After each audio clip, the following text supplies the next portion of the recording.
4 дні заняло Пуціну, каб прызнаць відавочнае. Азербайджанскі самалёт быў збіты над тэрыторыяй Расіі расійскай ракетай. І калі б Азербайджан не быў саюзнікам Расіі, то я перакананы, што мы б не дачакаліся ніякіх прызнанняў, як гэта было ў выпадку з рэйсам MH17, збітым у 2014 годзе над Донбасам. Як 10 гадоў таму, так і зараз Расія ўключыла машыну хлусні з першага дня катастрофы і прыдумляла новыя версіі. Спачатку самалёт сутыкнуўся з птушкамі, пазней у хвасце выбухнуў газавы балон. А над Донбасам быў то украінскі штурмавік, то спроба збіць самалёт Пуціна украінскай ракетай. Гэта сутнасць самого Пуціна і рэжыма, які ён збудаваў на савецкіх чэкісцкіх традыцыях. Як гэтаму супрацьстаяць? Не верыць ніводнаму слову прадстаўнікоў злачыннай групоўкі пад назвай крамлёўскія. Вітаю вас, гэта тыдзень з Ігорам Кулеем. Сёння падводзім вынікі 2024 года ў двухгадзінным спецвыданні. А таксама віншуем вас са святамі. Падарункі абавязкова будуць, таму заставайцеся з намі. А пачнем з палітычных вынікаў для рэжыму і для дэмсілаў. Калі мы, демократичный рух, не змагаемся за своих людей, ці не здольныя абараніць сваіх людзей, то якім чынам можна казаць пра працяг барацьбы? Прыгледзімся поспехам і правалам у эканоміцы, адкажам на пытанне, ці санкцыі працуюць, а таксама пасмяемся з самых недарэчных рашэнняў рэжыму. Заборона вывоза бульбу з Беларусі, падобна да забороны вывоза песку з Сахары ці снега, адкуда з поўначы Расіі. А таксама распавядзем пра нашы дасягненні і гісторыі, якімі ганарыцца каманда праграмы «Тыдзень». Ты у нас адмысловец па праслухоўках, а вот што табе больш запомнілася за ўсё? Напэўна, ўсё ж такі кантора, которая называецца Дыпсервіс, і ўсё, што звязанае менавіта з іхнай працай. Сёння ў студыі будуць Артём Шрайбман, Сергей Чалы, Вольга Лойка, Сцяпан Пуціла, Артём Шапараў. Будзе і сюрпрыз для вас. А пачнем нашае святочнае выданне палітыкай, куды ж без яе. Гарачыя дыскусіі ў дэмакратычным лагеры, вызваленне 200 палітвязняў і імітацыя прэзідэнцкіх выбараў. Такімі сталі галоўныя падзеі палітычнага 2024. З чым улады і апазіцыя падыходзяць да яго завяршэння, раскажа Кацярына Гардзеева. З 2020 года палітычны ландшафт нашай краіны заставаўся прадказальным. Лукашенка і ягоныя хаўруснікі з аднаго боку, аб'яднаная пазіцыя з іншага. Сёлета ж расклад пачаў мяняцца.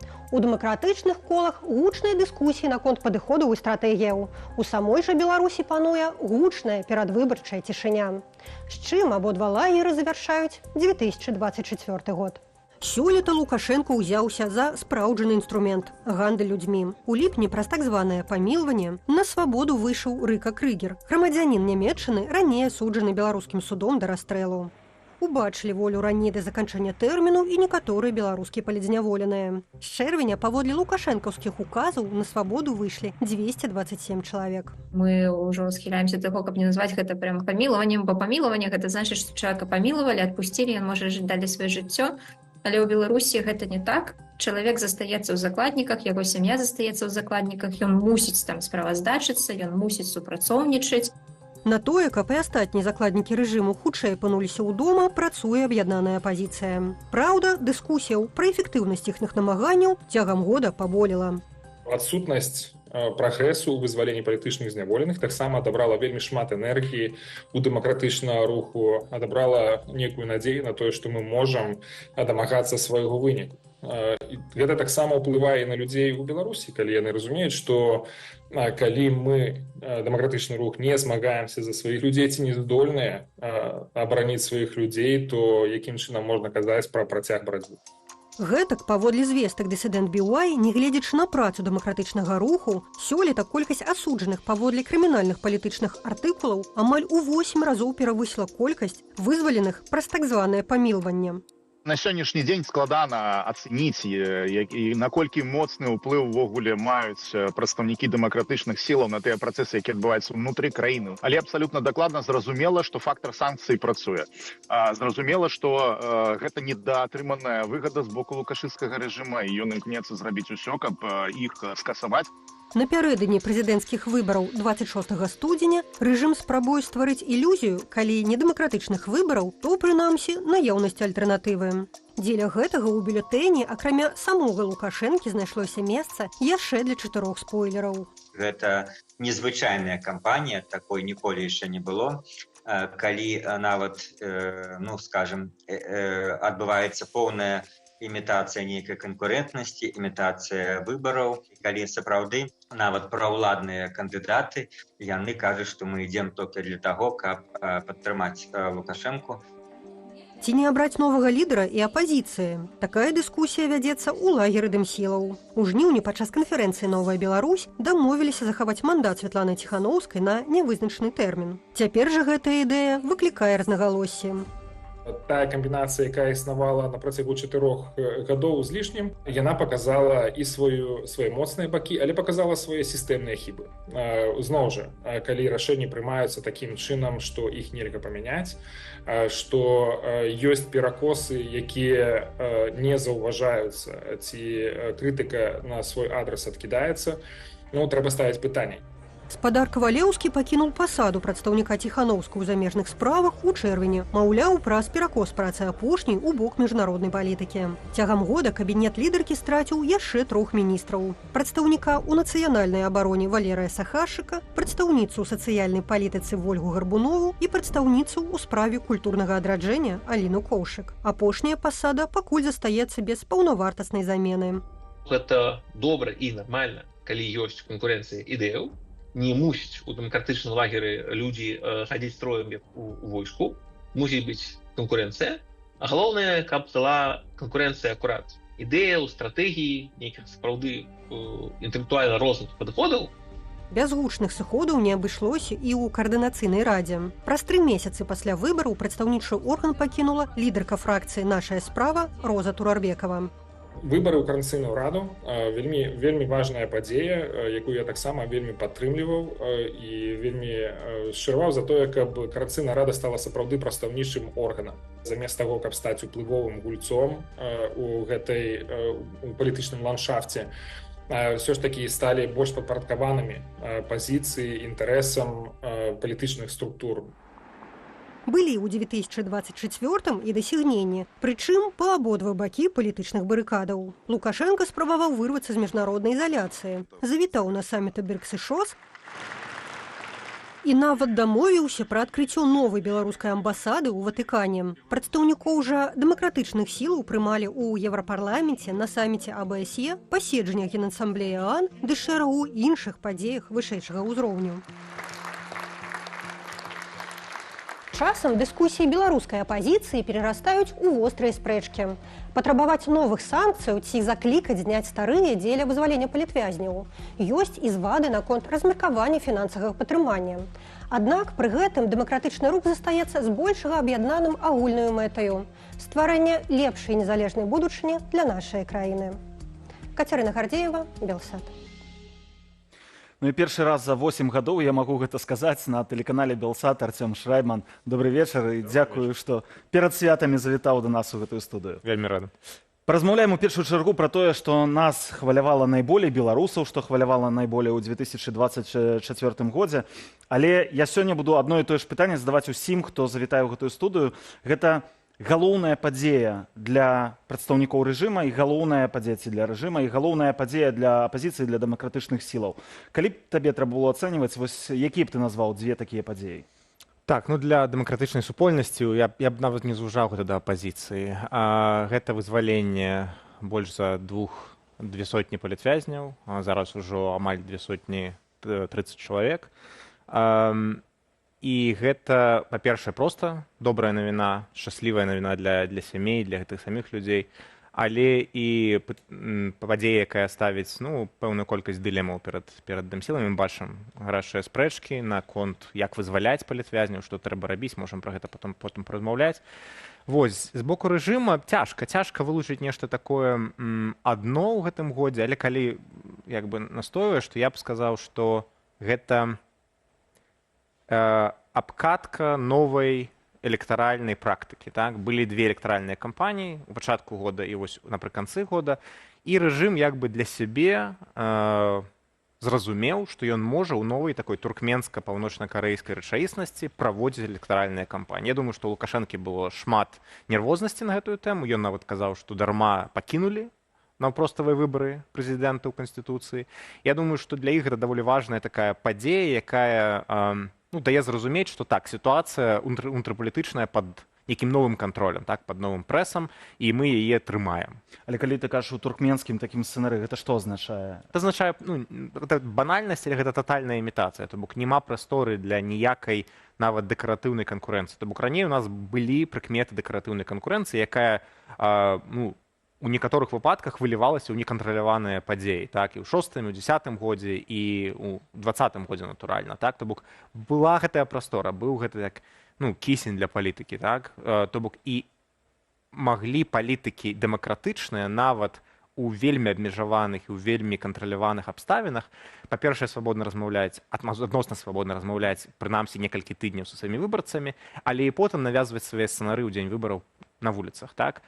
Зараз прастора зачышчана як бы татальна, няма ніякай мажлівасці для альтэрнатыўных сілаў некі свой сцэнар прапанаваць і рэалізаваць. Вось для дэмсілаў увогуле застаецца толькі інфармацыйная праца. І таму гэта ўжо проста бюрократычны рытуал, які не мае з палітыкай як такавой ніякай сувязі. Ці няма ўражання, што таксама пачынае афармляцца культ асобы такі Лукашэнка? Так, але гэта не падзея, гэта тренд. Гэта тренд. Мы з калегамі робім такі аналітычны прадукт некалькі разоў на год, называецца беларускі трекер перамен, і мы фіксуем, што культ асобы менавіта апошнія 2 гады, а асабліва ў гэтым годзе проста набірае незвычайныя абароты. І гэта ў гэтым годзе было звязана з 3 падзеямі насамрэч. Гэта УНС, Усебеларуская народны сход, калі яго пераабралі на новую пасаду, так, і трэба было неяк растлумачыць электарату, чаму толькі вось такі адзіны лідар у нас, які дастойны 2 пасадаў вышэйшых у краіне. Таму гэта была вялікая такая возгонка культу асобы ў прапагандзе і на самім гэтым УНС.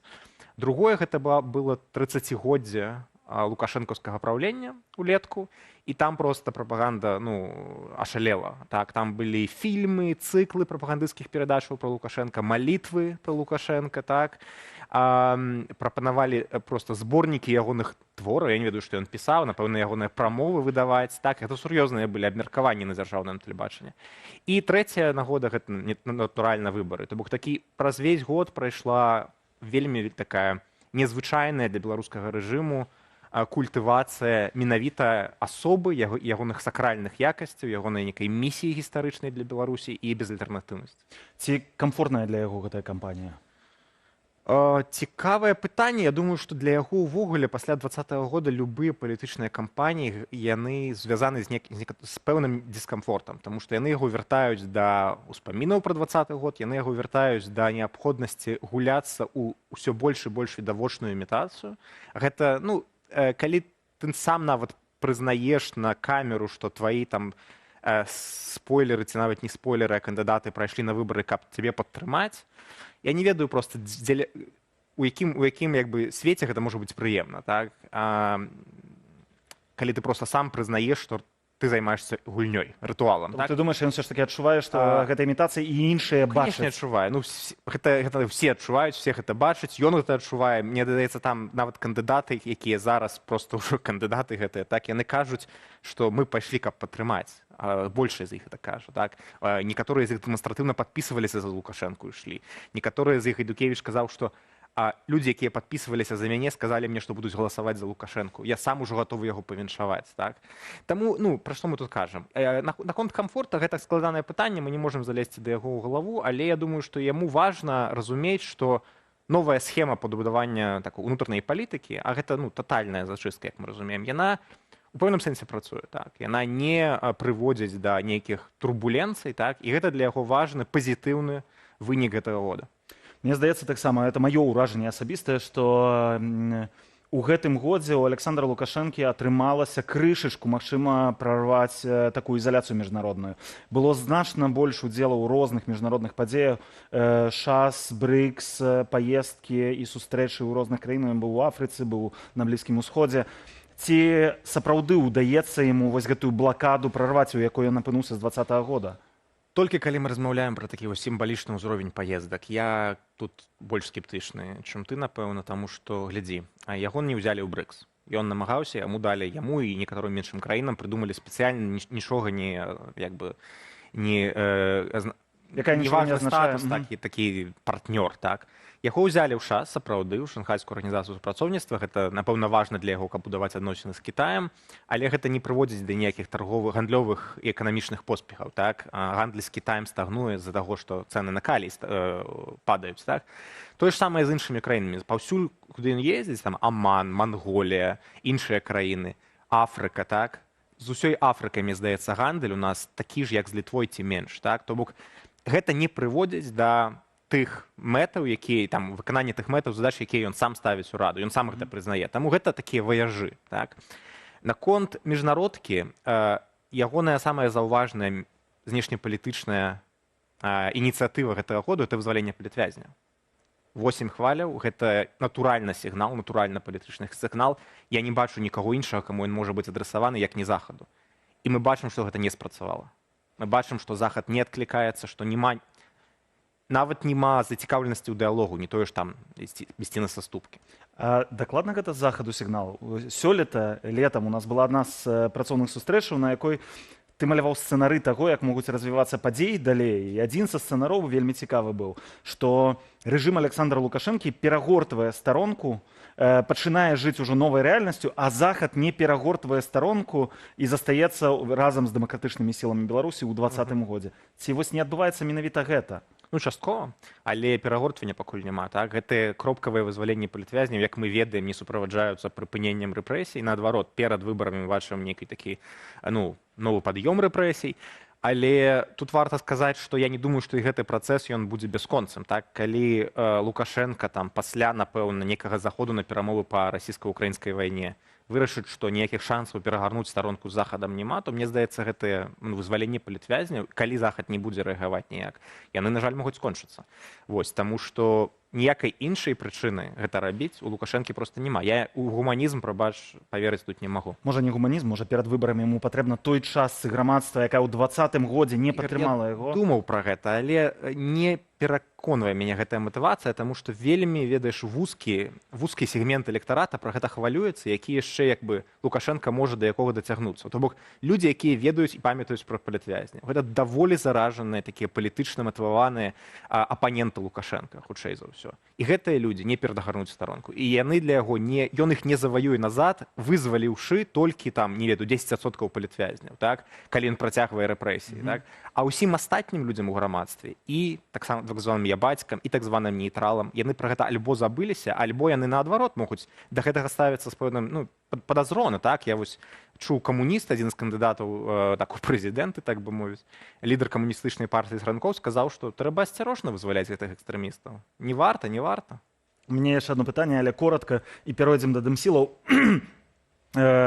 Сёлета я вось калі рабіў сабе як бы такі скрынінг таго, што сёння хвалявала, сёлета хвалявала, пра што мы размаўлялі. Гэта быў гэты ураган, які праляцеў на Гомельшчыне, і мне падалося, што вертыкаль паводзіла сябе прыблізна як у 2020 годзе, калі яны не спраўляліся вось з тым, што адбываецца ў ковідныя часы, тое, што адбывалася. Ці не было ў цябе такого ўражання, што вертыкаль не спраўляецца з некаторымі падзеямі, якія адбываюцца, яна дысфункцыйная? Ну, так гэта даволі звычайная якасць гэтай вертыкалі, і любой іншай вертыкалі, мы гэта бачылі ў Расіі на вайне, асабліва ў першы год вайны, так?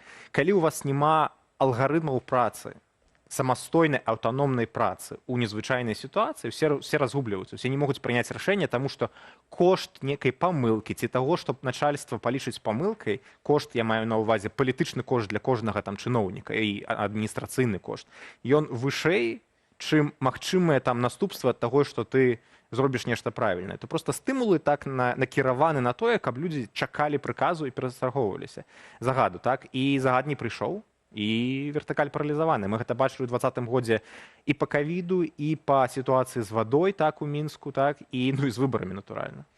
Ну, можа, гэта адзіная добрая навіна, так, якая прыходзіць з боку рэжыма. Пераходзім людзям тут не пазайздросціш, якія сталі гэта ахвярамі. праўда. Пераходзім да дэмакратычных сілаў, падсумуем таксама, што было ў іх у гэтым годзе. У адным з нядаўніх інтэрв'ю ты сказаў, што 24 год выбіў з-пад прадстаўнікоў дэмсілаў тэорыю перамогі. У 20 годзе такую перамогу маглі прынесці пратэсты, у 21 санкцыі, у 22 пачатак вайны, які мог штосьці змяніць. Так. У 23 абрушэнне расійскай гаспадаркі, контрнаступ Украіны, у 24 ты сказаў у гэтым інтэрв'ю нічога няма. Сапраўды няма ніякай надзеі?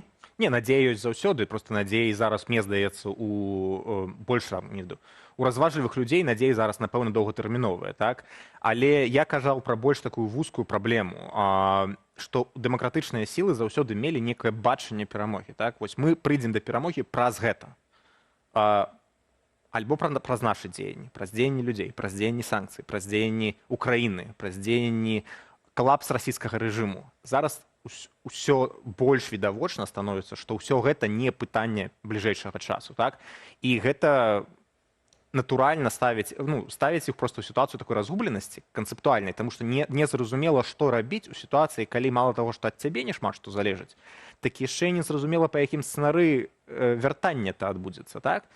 І мы бачым, як балюча гэта асэнсаванне і спрэчкі на гэты конт у дэмакратычных сілах праходзіць. І, дарэчы, такая галоўная унутраная падзея ў дэмсілах гэтага года, напэўна, гэта тое, што ўжо выразная з'явілася плынь, такая палітычная, квазіпалітычная ўнутры дэмсілаў, якая адкрыта выступае за перамовы, не перамовы, за некую дэскалацыю адносінах з рэжымам. Так? І гэта, мне здаецца, такая наўпроставая рэакцыя на тое, што ўсё больш і больш людзей проста перастаюць верыць у тыя, не ведаю, мантры, не мантры, але абяцанні ці нейкія ідэі, якія ўсё яшчэ прапануюцца мейнстрымнымі сіламі, офісам, кабінетам і большасцю ў каардынацыйнай радзе. Дарэчы, пра каардынацыйную раду вось бачыў абразкі, за табой таксама ідуць. Выбары ў гэтым годзе адбыліся ў каардынацыйную раду. Кампанія была вельмі яскравая, яе было ўкладзена вельмі шмат сілаў. Што па выніку? Ёсць нейкія вынікі?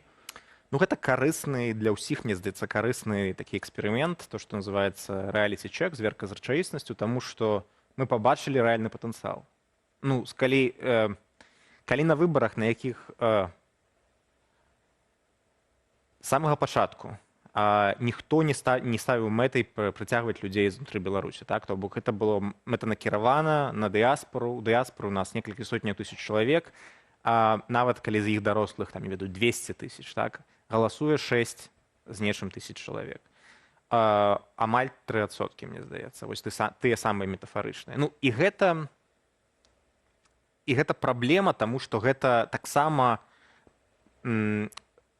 разбурае вось гэтую карціну, што ў Беларусі народ маўчыць, таму што ім страшна, а вось у дыяспары, так бы мовіць, у эміграцыі, вось тут мы актыўныя сапраўды. Але адзіная выбарчая актыўнасць, якую дэмсілы прапанавалі, была праігнаравана большасцю. Мы можам вылучыць шмат прычынаў. І бяспека, і складаныя працэдуры, то, што яны зацягнулі з гэтым, і тое, што каардынацыйная рада гэта не самы галоўны орган у апазіцыі, натуральна. Але гэта было ўспрынята, прынамсі, я магу казаць за міжнародных партнёраў апазіцыі, як неўдача, як правал. Таму што мабілізацыя амаль на нулі, так? А пра што тут можна казаць у сэнсе магчымасці неяк мабілізаваць на нешта іншае, так? Калі прыдумаць нейкія іншыя публічныя акцыі, нейкія пратэсныя акцыі ў замежжы, так? Нейкія краудфандинг нават, так? Гэта, напэўна, адзінае, на што у чым яшчэ беларусы ўдзельнічаюць, так? Таму гэта была неўдача для апазіцыі, мне здаецца. Адзінае, што ў гэтым усём атрымалася, гэта як гэта было інфраструктурна праведзена. Мне здаецца, сама сістэма, сама эта аплікацыя, якая была выпрацавана, сама выбарчая камісія спрацавалі больш-менш добра, так? Але працэс паказаў на ўзровень дэпалітызацыі нават дыаспары беларускай, што было сюрпрызам для многіх, мне здаецца. Але патрэніраваліся. Яшчэ пытанне наконт кабінета таксама пераходнага. У гэтым годзе ён фактычна страціў вельмі шмат гульцоў. Па чарзе зышлі, прычым хлопнуўшы дзвярыма, Валер Сахашчык, Валер Кавалеўскі, пазней Ольга Гарбунова. Вядома, Аліна Коўшак перайшла на іншую пазіцыю. Але з першапачатковага кабінета засталася одна особа, это Павел Латушка. Ці гэта сведчыць... Святлана Ціхановская, так. Ці гэта сведчыць пра нейкі крызіс?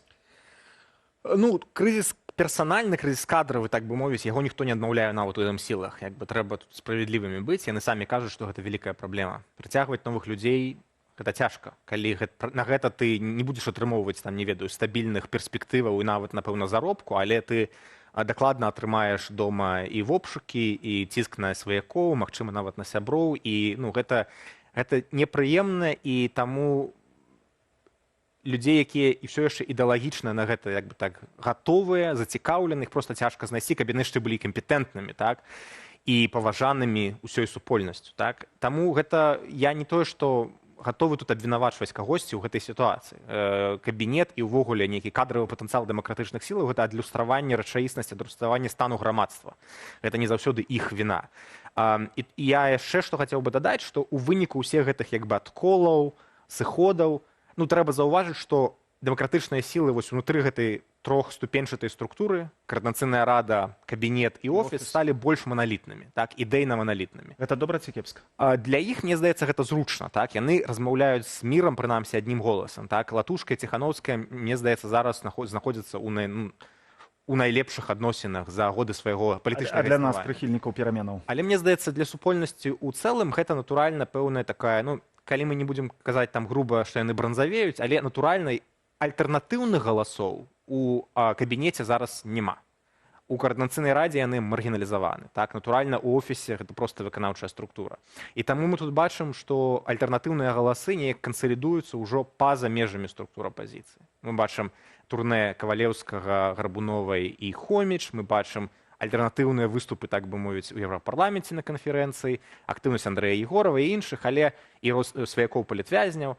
Але мы бачым, што вось у структурах апазіцыі ўжо ёсць некая такая ідэйная маналітнасць, што прыводзіць да, мне здаецца, ну, усё большага і большага адрыву ад альтэрнатыўных пунктаў гледжання, так?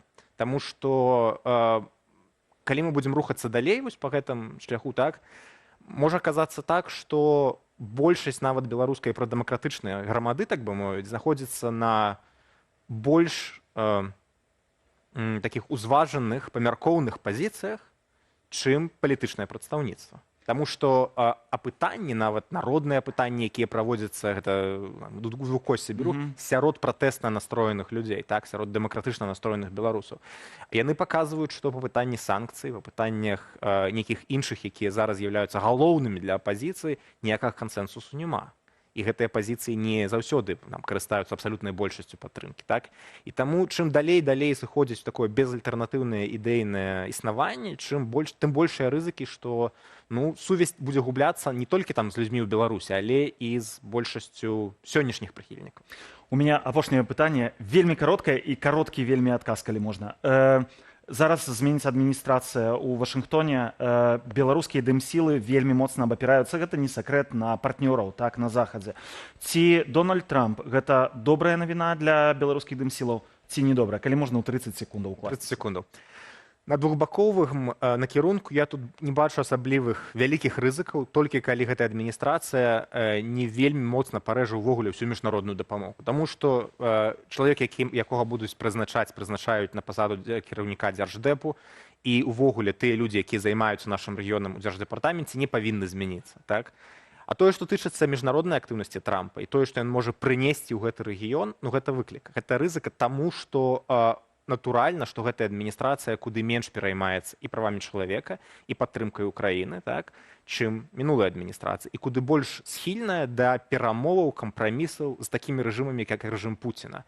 І як па выніках гэтай дыпламатыі мы можам прыйсці да лепшага стану беларускага дэмакратычнага руху, пакуль для мяне загадка. Гэта можа здарыцца як цуд, так, як нейкі сюрпрыз, як нейкае неспланаванае наступства, але ў планах у Трампа дакладна няма большай падтрымкі дэмакратычных рухаў вось такіх вот краін, як Беларусь.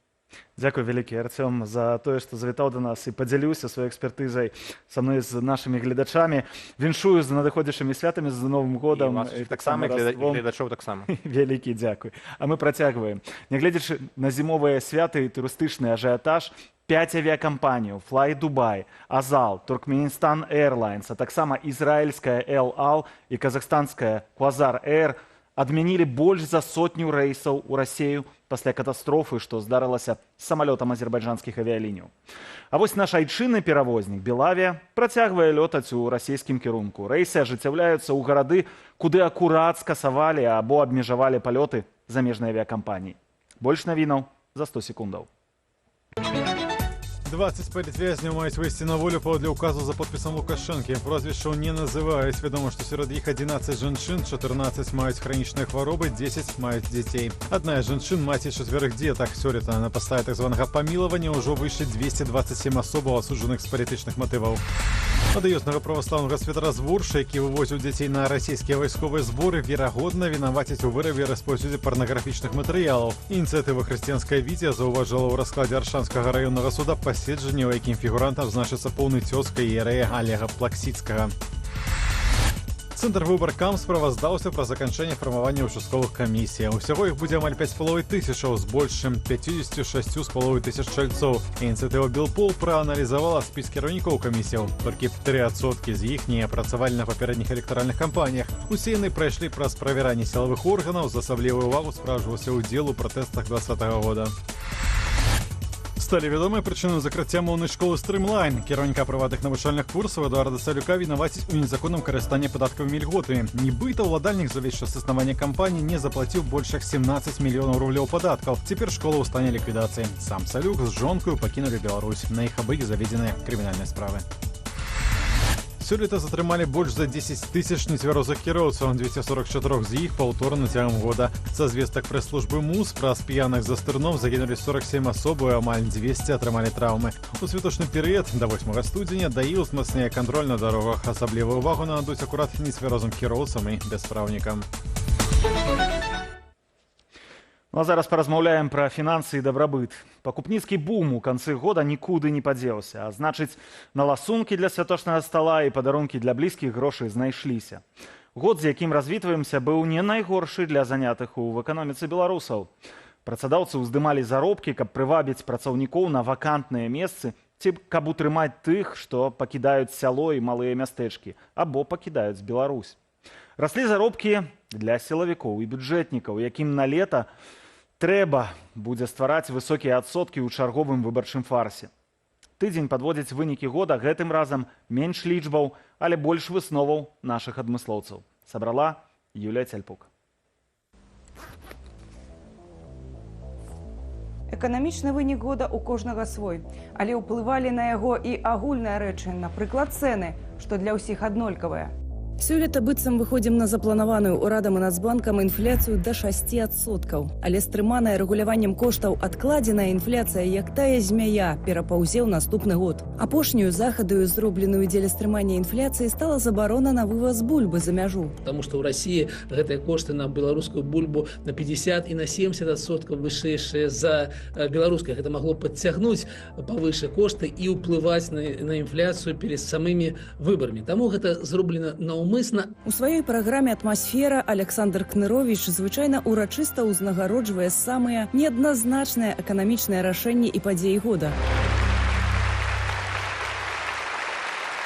Паколькі да студзеня «Атмасфера» на паўзе, яе вядоўца распавёў праграме «Тыдзень», што першую морквіну уручыў бы міністру антыманапольнага рэгулявання і гандлю Алексею Богданову уласна за стрыманне экспарту бульбы. Забарона вывоза бульбу з Беларусі, падобна да забароны вывоза песку з Сахары ці снега, адкуда з поўначы Расіі. Таму ён з гэтым загадам быў бы, канешне, на першым месцы ў нашым сёлетнім рэйтынгу. Па-другое, гэта, канешне, сам Лукашенко, ён заўжды ў нас у топах, і гэтым разам ён прыказаў зрабіць беларускі мабільнік у той самы момант, калі дзесьці ў Ліване рванулі пейджер. Прыказаў і адклаў свой асабісты. І трэцяе месца для Менскага трактарнага заводу за нетрадыцыйную вытворчасць. Гэта, канешне, беларуская секера ад трактарнага завода па коштам 132 рублі. Мне здаецца, гэта дасягненне беларускай прамысловасці. Нягледзячы на песімістычныя прагнозы, і ў 2024 годзе лукашэнкаўская эканоміка зноў выстаяла, хоць ейны стан узорным не назовешь. Давались инвестиции, подключились на обеспечение российского военно-промышленного комплекса, белорусские предприятия. Это могло быть определенным стимулом роста. Но судя по цифрам, прорыва какого-то особого здесь не произошло. Это скорее получилось как какое-то латание дыр вследствие потери западного рынка. Заплатак не стае, таму сёлета рэжым працягваў ушчыльняць сетку фірм-пракладак, праз якія экспартуе забароненыя санкцыямі тавары. Журналісты-расследавальнікі, у тым ліку Белсат, выкрылі дзясяткі гандлёвых схемаў. Адна з іх – партыі разабраных машынаў БелАЗ на зборку ў Польшчы. Адзін самасвал, абсалютна новы стаіць, там пакеты на ім яшчэ абмотана ўсё плёнкай. Вызваленая з-пад санкцыяў Белшына паказала еўразвезу, што ісці ёй насустрач было не варта. Яна абувае расійскую вайсковую тэхніку. Согласно источнику российского агентства ТАСС, активно используется на фронте. Прыклад беларускай якасці і бяспекі. Аўтобусы МАЗ увесь год гарэлі і ў Беларусі, і ў Расіі, лякаючы пасажыраў і мінакоў. Затое профільным чыноўнікам удалося ўтрымаць золатавалютныя рэзервы і валавы ўнутраны прадукт на ўзроўні 2023 года. Калі ў папярэднія 2 гады рэжым губляў грошы на падсанкцыйных калійных угнаеннях, то сёлета страты пачаліся і на другім паводле аб'ёмаў і прыбытку экспартным напрамку. Эканоміка Беларусі засталася без ільготаў на расійскую нафту. Пры гэтым прыпыненыя перамовы з Масквою адносна кампенсацыі Менску стратаў ад гэтага падатковага манёўру Крамля. У нас нефтянка, если раньше была одна из самых прибыльных отраслей, давала хороший насчет налога на прибыль, давала хороший взнос в бюджет. Сейчас этого не происходит. Попросили финансиста и экономиста Виталя Олейника назвать проекты лукашенковской экономики, якими можно ганарыться. Медленно, по-народному говоря, шкуру драть. Эксперт, признается, не знайшоў. Затое адзначыў, што непадуладныя рэжыму беларусы показваюць клас. Мільён інвестыцый, які прыцягнула наша неверагодная Наталья Миранчук, якая развівае стартап Соула ў сферы жаночага здароўя. Гэта і фенаменальныя поспехі кампаніі Perplexity, пошукавая сістэма на базе штучнага інтэлекту заснавальніка нашага хлопца з БДУ Дзяніса Яраца, з рынкавай капіталізацыяй працуе зараз у Амерыцы больш за 9 мільярдаў даляраў, дасягненні стартапу са сферы Health Tech кампаніі Flo, наша выбітна нова адзінарогу, заснавальніка фенаменальнага прадпрымальніка з метра Гурска, які скарае увесь свет. Віталь лічыць гэтыя праекты прыкладам патэнцыялу і нязломнасці беларусаў і прыгадвае радкі з санету Максіма Богдановича. Хоць зернікі засохшымі былі, як гэта, напэўна, зараз у эканоміцы Беларусі, усё ж такі жыццёвая іх сіла, якая захоўваецца нашымі людзьмі, нашы прадпрымальнікі за мяжой, збудзілася і буйно скаласіла парой вясенняй збожжа на раллі. Дзе кожны каласок створаны беларусамі бізнес, іхнае навучанне ці перспектыўная праца. А гэта азначае, што ў наступным годзе будзе і хлеб, і на хлеб, і нават на сметанковае масла, хоць і не заўжды беларускай вытворчасці. Юлія Цельпук, Белсат. Ну, у студыі да мяне ўжо далучылася Вольга Лойка, галоўная рэдактарка выдання «План Б». Прывітанне. Привет. А таксама Сергей Чалы на сувязі з намі, эканамічны аглядальнік. Прывітанне Сергею. Вечер добрый. Вялікі дзякуй, што перад самымі святамі далучыліся ў наш жывы эфір. І ведаеце, я ўжо казаў, я сёння буду пачынаць з таго, што кожнаму з вас буду задаваць, кожнаму госцю задаю адно і тое ж пытанне. Гэта самая важная падзея, падзея года для рэжыма і падзея года для дэмакратычных сілаў. Яна не абавязкова мусіць быць там пазітыўная, але што для вас падзея года для рэжыма і падзея года для дэмсілаў? Воля. Для режима это уход господина Асада.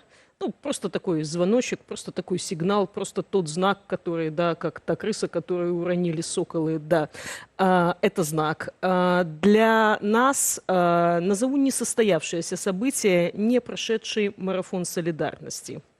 Вначале был конфликт, потом их стало 2. В результате не получилось ни одного. Вот для меня это такой страшный сигнал, что может получиться с нами, если мы даже между собой не сможем нормально, адекватно договариваться. Нас вначале станет 2 Беларуси, а потом не останется ни одной. Вот меня прям вот от этого беспокоит. Вельми цікаво, нават про гэта не подумал. Сергей, а для тебе? С режима, да, начать? Ну, не ведаю, як больш зручно. Ну, давайте. Нет, ну, тут как бы это не, скорее не экономические, конечно же, события. Я думаю, наконец решившийся Лукашенко в течение года, он кокетничал, рассказывал о том, что я иду, не иду, и так все он не мог дать окончательного ответа. И вот все равно таким же кокетливым способом он фактически во время визита в Москву, буквально под конец года, назначил выборы, причем выборы досрочные, из-за чего, собственно, была выкинута вся подготовка экономической программы на следующий год. То есть она сейчас отложена, ее разработка за выборы, за там даже, наверное, апрель. То есть это будет и выборы, потом еще будет Всебелорусское народное собрание, потом будет послание парламенту, и только после этого будет какая-то экономическая программа. А у нас ничего, собственно, когда и так все понятно. Вот. А для демократических сил, ну или вообще для оппозиции, знаете, я бы сказал так, это не какое-то отдельное событие, я бы сказал, что это был год расследовательской журналистики. Вот вы показывали сюжет по поводу этой разборки Белазов, это совершенно потрясающая история. Это история, конечно же, использования рабского труда одним из депутатов регионального уровня, но тем не менее партии ультраправой «Альтернатива для Германии». Это и истории с поиском этих самых фирм прокладок, каким образом санкции обходятся, и это и истории, связанные с проникновением различных, как сказать, спецслужб в демократические силы, которых успешно оттуда, в общем, находили и так далее. То есть это не потому, что я работаю в расследовательском центре, это в том числе и ваша работа, и форум БА и так далее. Но это реально был вот год, который показывал, как же на самом деле режим работает и политический, и экономический, и как на самом деле несколько буквально людей доит бюджет для того, чтобы обогащать очень близких к самому Лукашенко товарищей. Ну, дзякуй вялікі за такую высокую ацэнку нашу журналісцкай працы.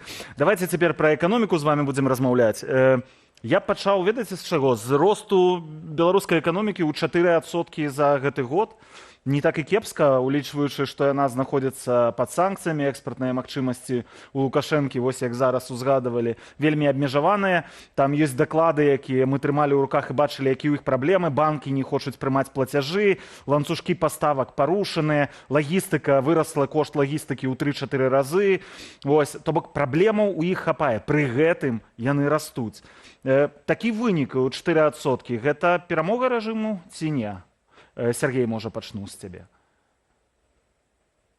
Ну, в определенном смысле это восстановительный все-таки рост. Да? Два источника его самых главных. Это был заместительный рост, связанный с уходом, то, что там называлось освободившиеся ниши, да, в России. Правда, этот источник роста постепенно заканчивается. Эти ниши успешно занимают Китай, причем по всем направлениям. Вот от тех самых автобусов, которых вы только что показываете, до буквально бытовой техники. Вот. Второй источник этого самого экономического роста, это, конечно же, российский госзаказ, военпром, да, работа на них, это производство тех самых металлических изделий и прочих, вот, которые ничего не дают, кроме зарплат людям, которые на этих предприятиях работают, но ничего не дают с точки зрения потребительского рынка, только увеличивают перекосы в этой самой экономике. То есть она у нас, несмотря на то, что мы якобы не воюющая страна, мы имеем целиком вот экономику военного типа, та самая, которая работает по принципу пушки или масла. То есть или одно, или другое. Вот как бы, если выбрали пушки, то значит у вас будут проблемы с потребительским рынком. Об этом тоже ваш этот сюжет рассказывал. Ну и плюс этот экономический рост, вы же не забывайте, что он в течение всего этого года, он, в общем, как бы темпы его по сравнению с прошлым годом постоянно замедлялись. То есть было 5,5, сейчас вот 3,9, скорее всего, год закончится еще меньше. То есть, в общем, как бы серьезного оптимизма я тут не вижу, если все вот эти факторы учитывать. Вольга? Я бы сказала, что еще стоит учитывать, что российская экономика, с которой мы в последнее время прям слиплись, она замедляет и охлаждает свою экономику, а мы свою лошадь пришпоривать не перестаем, и в планах на следующий год эту вполне замученную животину пришпорить еще. Это плохая идея, потому что лошадь, очевидно, больше не может выдавать по 4%, а план на следующий год больше, чем на этот.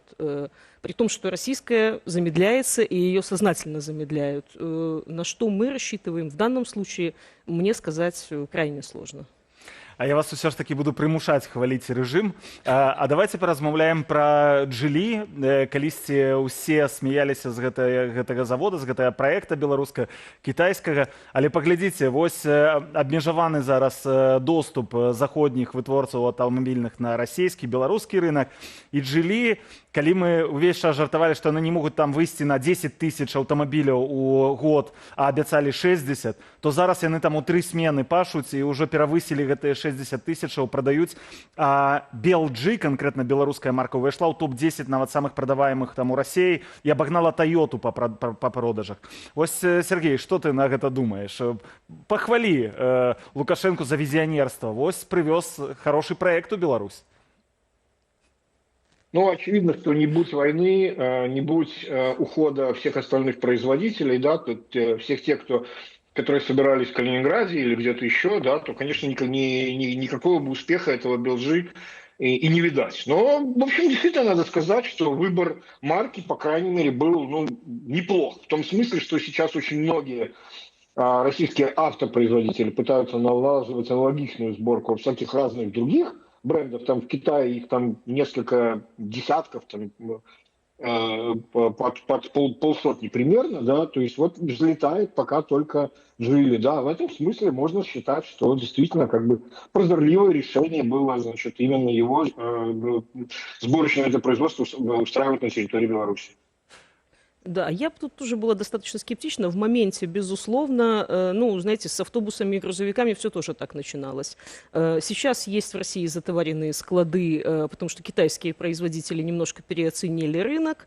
Уже планируется, что до апреля, по-моему, следующего года склады заполнены китайскими автомобилями, сделанными в Китае. И что с учетом повышения утилизбора и других факторов будет в итоге после первого квартала следующего года, сказать сложно. Тем более, что Лукашенко на последней встрече с Путиным намекал, что у нас есть какие-то вопросы, и речь шла именно об автомобилестроении. Вот, поскольку с МАЗами непонятно, в чем там вопросы могут быть, оборонзаказ выполняется, ну, автобусы еще немножко горят, но как бы...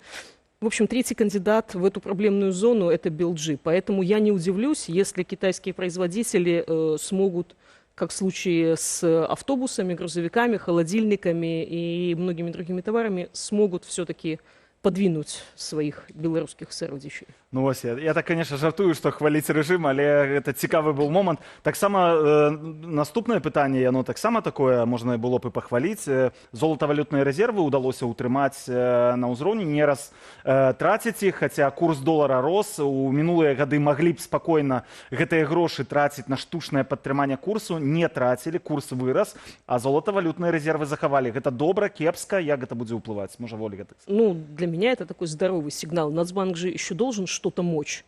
Мы уже видели многие вещи, которые он не может и где он не вмешивается, да, там, в плане антимонопольной политики, инфляционных ожиданий, таргетирования. Ну вот оставили ему золотовалютные резервы. Ну их на самом деле там не так много ликвидных резервов, поэтому их потратить сейчас на поддержание курса, это было бы прям уже совсем плохой сигнал. Сергей? Ну, слушайте, у вас как бы не будут тратиться золотые резервы, если вы фактически не расплачиваетесь по своим долгам валютой, да? Вот эти все креативные решения с помощью там, значит, перевода внешней задолженности в рубли, и давайте мы не будем, значит, по еврооблигациям платить так, как мы обещали, а будем предлагать, значит, счета в Беларусьбанке и забирайте, приезжайте сами, ну тогда, конечно, у вас золотые резервы не упадут, но эти долги же никуда не делись. Так что, ну, в общем, это все результат такой вот финансовой алхимии больше, чем каких-то серьезных экономических трендов. Я яшчэ прарэкламую працу таксама нашых калегаў з нашай старонкі. Белсат ужо шмат гадоў запар робіць так званы індекс салата аліўе. Мы параўноўваем, колькі каштуюць прадукты, наколькі падаражэлі прадукты ў гэтым годзе ў параўнанні з папярэднім годам, каб праверыць, ці афіцыйныя дадзеныя па інфляцыі сапраўдныя. Так вось, афіцыйныя дадзеныя па инфляции 5%, у нас атрымалася, што салат аліўе падаражэў на 9%. Пра што гэта сведчыць, Оля? Ну, про то, что господин Богданов с его попыткой держать цены руками не удерживает цены руками, и навес формируется, собственно, как раз ваш индекс и совпадает с официальным плюс навес, который считает Бирок. Так что, в общем, математически выверенный индекс получается у вас. То бок атрымліваецца, Сергей, што нейкі такі падман адбываецца, так? Белстат кажа, у нас 5%, а ў рэальнасці кошты-то растуць, оказывается. Ну, они растут на то, что они, значит, меньше всего регулируются, да, вот есть тот же самый бюро, который уже упомянула Ольга, он любит смотреть индекс цен на нерегулируемые услуги. Правда, там они уже тоже частично регулируемые, когда полезли в регулирование медицинских услуг, которые оказываются частными медцентрами, но тем не менее. И вот как раз я бы сказал, что от 9% это, значит, дефлятор ВВП, то бишь это примерно более реалистичный, чем те индексы потребительские, которые действительно держатся руками, индекс цен производителя, и 11, который считает бюро, то есть между 9 и 10 была бы настоящая инфляция, если бы ее руками не держали. Вось так. Апошняе пытанне вам задаю, якое задаюць вельмі часта. У гэтым годзе яго чую амаль адусюль. Санкцыі працуюць ці не працуюць? Сергей. Ну, смотря что понимать под работают, да, надо же понимать, что далеко не все они были ради того, чтобы экономике было хуже, да, то бишь, если все-таки санкции против России были построены по принципу, как сделать так, чтобы им сложнее было финансировать свою войну, и там, в общем, не очень с этим получилось, то у нас это, в общем, какие-то были главным образом политические вещи. Но нужно понимать одну простую вещь по примеру других стран, которые точно так же длительно находились под такого рода санкциями. Это Куба, это Иран. Они, конечно, не умерли, но, честно говоря, технологический уровень их промышленности и того, что они выпускают, ну, оставляет желать лучшего. То есть самый главный результат такого рода санкций заключается в том, что у вас постепенно вы начинаете превращаться в памятник такой, знаете, там, машин все более старых, технологий все более старые. И вот эта вот деградация, она, в общем, неизбежная. И вот это отставание, которое только намечается, особенно в России, это еще пока хорошо видно, потому что у нас Китай немножко выручает в плане там, того же станкостроения. Но, тем не менее, это вещи, которые работают медленно, но достаточно неумолимо. Вот. И ждать каких-то там моментальных результатов не стоит, именно в том числе, кстати говоря, потому, что основную работу по поиску этих самых различных альтернативных способов обхода этих самых санкций на себя взяли в основном именно частные структуры.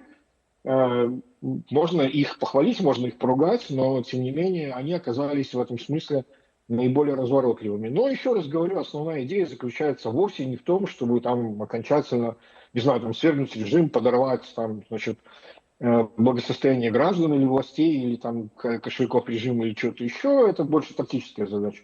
Основная задача, конечная, заключается в том, чтобы лишить эти две страны тех технологий, которые могли бы позволить им в будущем и в настоящем вести захватнические войны. И это работает. Коли можно коротко, працуют санкции ці не? Да. Частично в плане деградации, да, но то, что попутно они помогают личному обогащению отдельных людей, на которых, по идее, эти санкции тоже должны распространяться, это тоже есть. И если этот инструмент признается все-таки работающим, его в любом случае надо корректировать. Дякую вам вялікі. Вольга Лойка, галоўная рэдактарка выдання «План Б», і Сергей Чала, эканамічны аглядальнік і блогер. Віншую вас са святамі, таксама надыходзячымі. Вялікі вам дзякуй, што завіталі да нас. У каманды праграмы «Тыдзень» ёсць сталая традыцыя перад навагоднімі святамі. Мы падводзім вынікі сыходзячага года, але не самыя, а з дапамогай медыйных асобаў. Просім іх не толькі вызначыць найбольш значную падзею года, але і падзяліцца планамі, даць прагноз на будучыню. А таксама павіншаваць вас, нашых гледачоў. Падсумаванні і пажаданні збірала Марыля Дакуцька. Калі ўсе салаты запраўленыя, гарачыя стравы на святочным стале чакаюць гасцей і падарункі вось-вось з'явяцца пад ялінкаю. Застаецца яшчэ адна традыцыя, якой мы не можам абмінуць. Напярэдадні надыходзячага года прынята падводзіць вынікі мінулага. Чаго ўдалося дасягнуць, а ў чым надзеі не апраўдаліся. І будаваць планы на будучыню. У гэтым мы папрасілі дапамогі нашых калегаў-журналістаў, аналітыкаў і блогераў.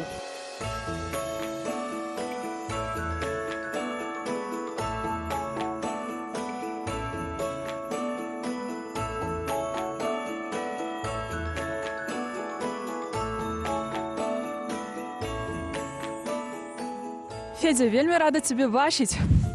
Фёдор Павлюченко, галоўны рэдактар Рэформ Ньюс, ведаўца праграмы «Саша, што ты несёш». Праводзім 24-й год. Скажы, якім ён быў для цябе? Ведаеш, гэта складаны быў год. І такое адчуванне, што сітуацыя, увогуле па працы, па жыццю замарозілася, вось як там пачалося гэта пасля 20-го, там яшчэ 22-гі, і так яно ўсё працягваецца. Насамрэч, вялікая для нас, вялікі выклік быў гэта захаваць наш праект Reform.News зараз ён называецца. Мы шукалі грошы на яго ўвесь год, і насамрэч галоўнае, што падтрымала нас, гэта падтрымка чытачоў. Нам надонацілі дастаткова грошай, каб мы змаглі працягваць далей працаваць. І гэта такі галоўны вынік і галоўны поспех наш. Падзею 24-го года, якую б ты мог адзначыць, якая вельмі моцна паўплывала на хаду года? Я не буду арыгінальны, а асноўная падзея гэта абранне Трампа прэзідэнтам США. Не арыгінальна, я разумею, але наколькі залежыць ад гэтага, ад таго, што Амерыка мае іншага прэзідэнта. І мы адчуем, я лічу, што наступствы ўжо зараз адбываюцца, мы адчуваем іх, і наступны год таксама будзе вынікам таго, што ў Амерыкі новы прэзідэнт. То бок гэта акурат ёсць твой прагноз на 25-й, што абранне Трампа у лістападзе 24-го паўплывае на хаду 25-го. Ці ёсць яшчэ што нам чакаць? Другая гісторыя вялікая, якая даб'ецца на сітуацыю Беларусі, гэта сітуацыя ва ўкраіне. І тое, што зараз шмат размоў пра гэта звязанае з Трампам, шмат размоў пра тое, што будуць нейкія мірныя перамовы, і спроба Лукашэнкі паўдзельнічаць у гэтых перамовах, яна паўплывае на сітуацыю ў Беларусі. Ёсць адчуванне, што нам не спадабаецца вынікі таго, што будзе праз некалькі месяцаў. І я баюся галоўнага, безумоўна, жадаю Украіне лепшых умоваў, перамагчы, каб Украіна засталася той надзеяй для нас усіх, але ёсць опасенне, што Беларусь стане такой разменнай манетай, так бы мовіць, усіх гэтых пагадненняў. Вось гэтага я баюся, і гэта кароткі шлях для таго, каб наша краіна знікла. І мы усе беларусы павінны не тое, што сачыць за гэтым, а прыкладаць максімум высілкаў, каб гэта не адбылося. Фёдор, а што б ты мог пажадаць беларусам, тым, хто застаецца яшчэ на радзіме, і тым, хто, на жаль, яе страціў, намагаецца выбудаваць сваё жыццё тут, у міграцыі? Вось бачыш, ты ўжо ў гэтым пытанні закладаеш гэта адрозненне беларусаў, тых, хто ў выгнанні, тых, хто знаходзіцца ў Беларусі. Я лічу, што гэта адрознення няма, што мы усе беларусы, мы застаемся жыхарамі нашай краіны, мы цікавімся жыццём нашай краіны, мы жывем жыццём нашай краіны. І таму вось тое, што я сказаў, пажаданне беларусам, прычым гэта прагучала як беларусам у выгнанні, насамрэч гэта пажаданне ўсім беларусам. Я не бачу розніцы паміж намі, паміж людзьмі, якія жывуць у Беларусі ці ў выгнанні. Таму давайце працаваць, давайце будзем рабіць сябе моцнымі і захаваем і сябе і краіну. Дзякуй табе вялікі за гэта спатканне. Ад нашай рэдакцыі, ад сябе асабіста магу толькі пазычыць табе, каб усе твае задумы здзейсніліся. Хай сабе не на поўніцу, але абавязкова хаця б пачалі здзейсняцца, каб можна было працягваць. І таксама, каб вашы рэсурсы, рэформ працягваў жыць, працягваў працаваць для будучыні Беларусі разам з намі. Дзякуй. У меня таксама адказ, пажаданне, каб крутая каманда Белсата захавалася, каб гэты праект захаваўся, каб вы былі такімі моцнымі, цікавымі і папулярнымі. Дзякуй вам за тое, што існуеце. Дзякуй.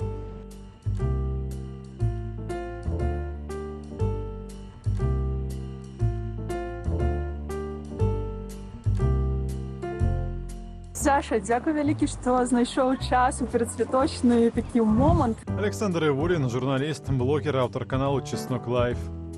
Скажи, з яким настроем проводишь 24-й год? Ну, слушай, 24-й год был годом достаточно сложным и непонятным. Я бы называл его в вашем адвент-календаре, я называл это слово год трансформации, потому что все учились жить по-новому, все учились адаптироваться к новым условиям, при том, что каких-то таких супер большущих геополитических вещей, как 20-й, как начало войны в Украине не было, и все как-то немножко приучились жить вот с этими травмами, с этой болью. И мне кажется, вот как раз 24-й был годом, когда мы учились находить какие-то радостные моменты вот в этих вот темных, которые стали уже привычных часах. А можеш адзначыць, ты падкрэсліў, што не было як бы такой значнай падзеі, але ўсё ж, на што можна звярнуць увагу ў 24-м, што было класнага, да прыкладу, па падзеях, альбо тое, што сапраўды там переламіла хаду 24-го года? Ну, мне кажется, таких вещей, которые прям переломили, что-то не было, но лично для меня самое большое радостное событие — это то, что нам показали фотографии Марины Колесниковой. Это просто для меня было что-то вау, потому что люди увидели, что Маша жива, что она, несмотря на весь этот ад, который с ней происходит, там улыбается.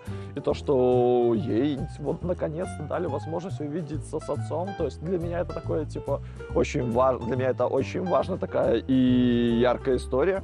Меня очень радует, что многие люди, которые были политзаключенными, выходят на свободу, пусть даже по помилованию. Это классный трек, но в то же время, вот с одной стороны, у нас в этом году вот такие хорошие события, с другой стороны, у нас в те же месяца примерно столько же людей признаются политзаключенными, и вот такое вот у нас весы, которые постоянно уравнивают. А ёсць нейкі такі спадзеў альбо план на 25-й год? Ты ўвогуле чалавек, які будуе планы на... Я в этом году решил, что все, будем в 25-м году планировать, что-то делать, потому что я хожу к психологу. Психолог говорит, что нужно ставить задачи, разбивать их на подзадачи и так далее.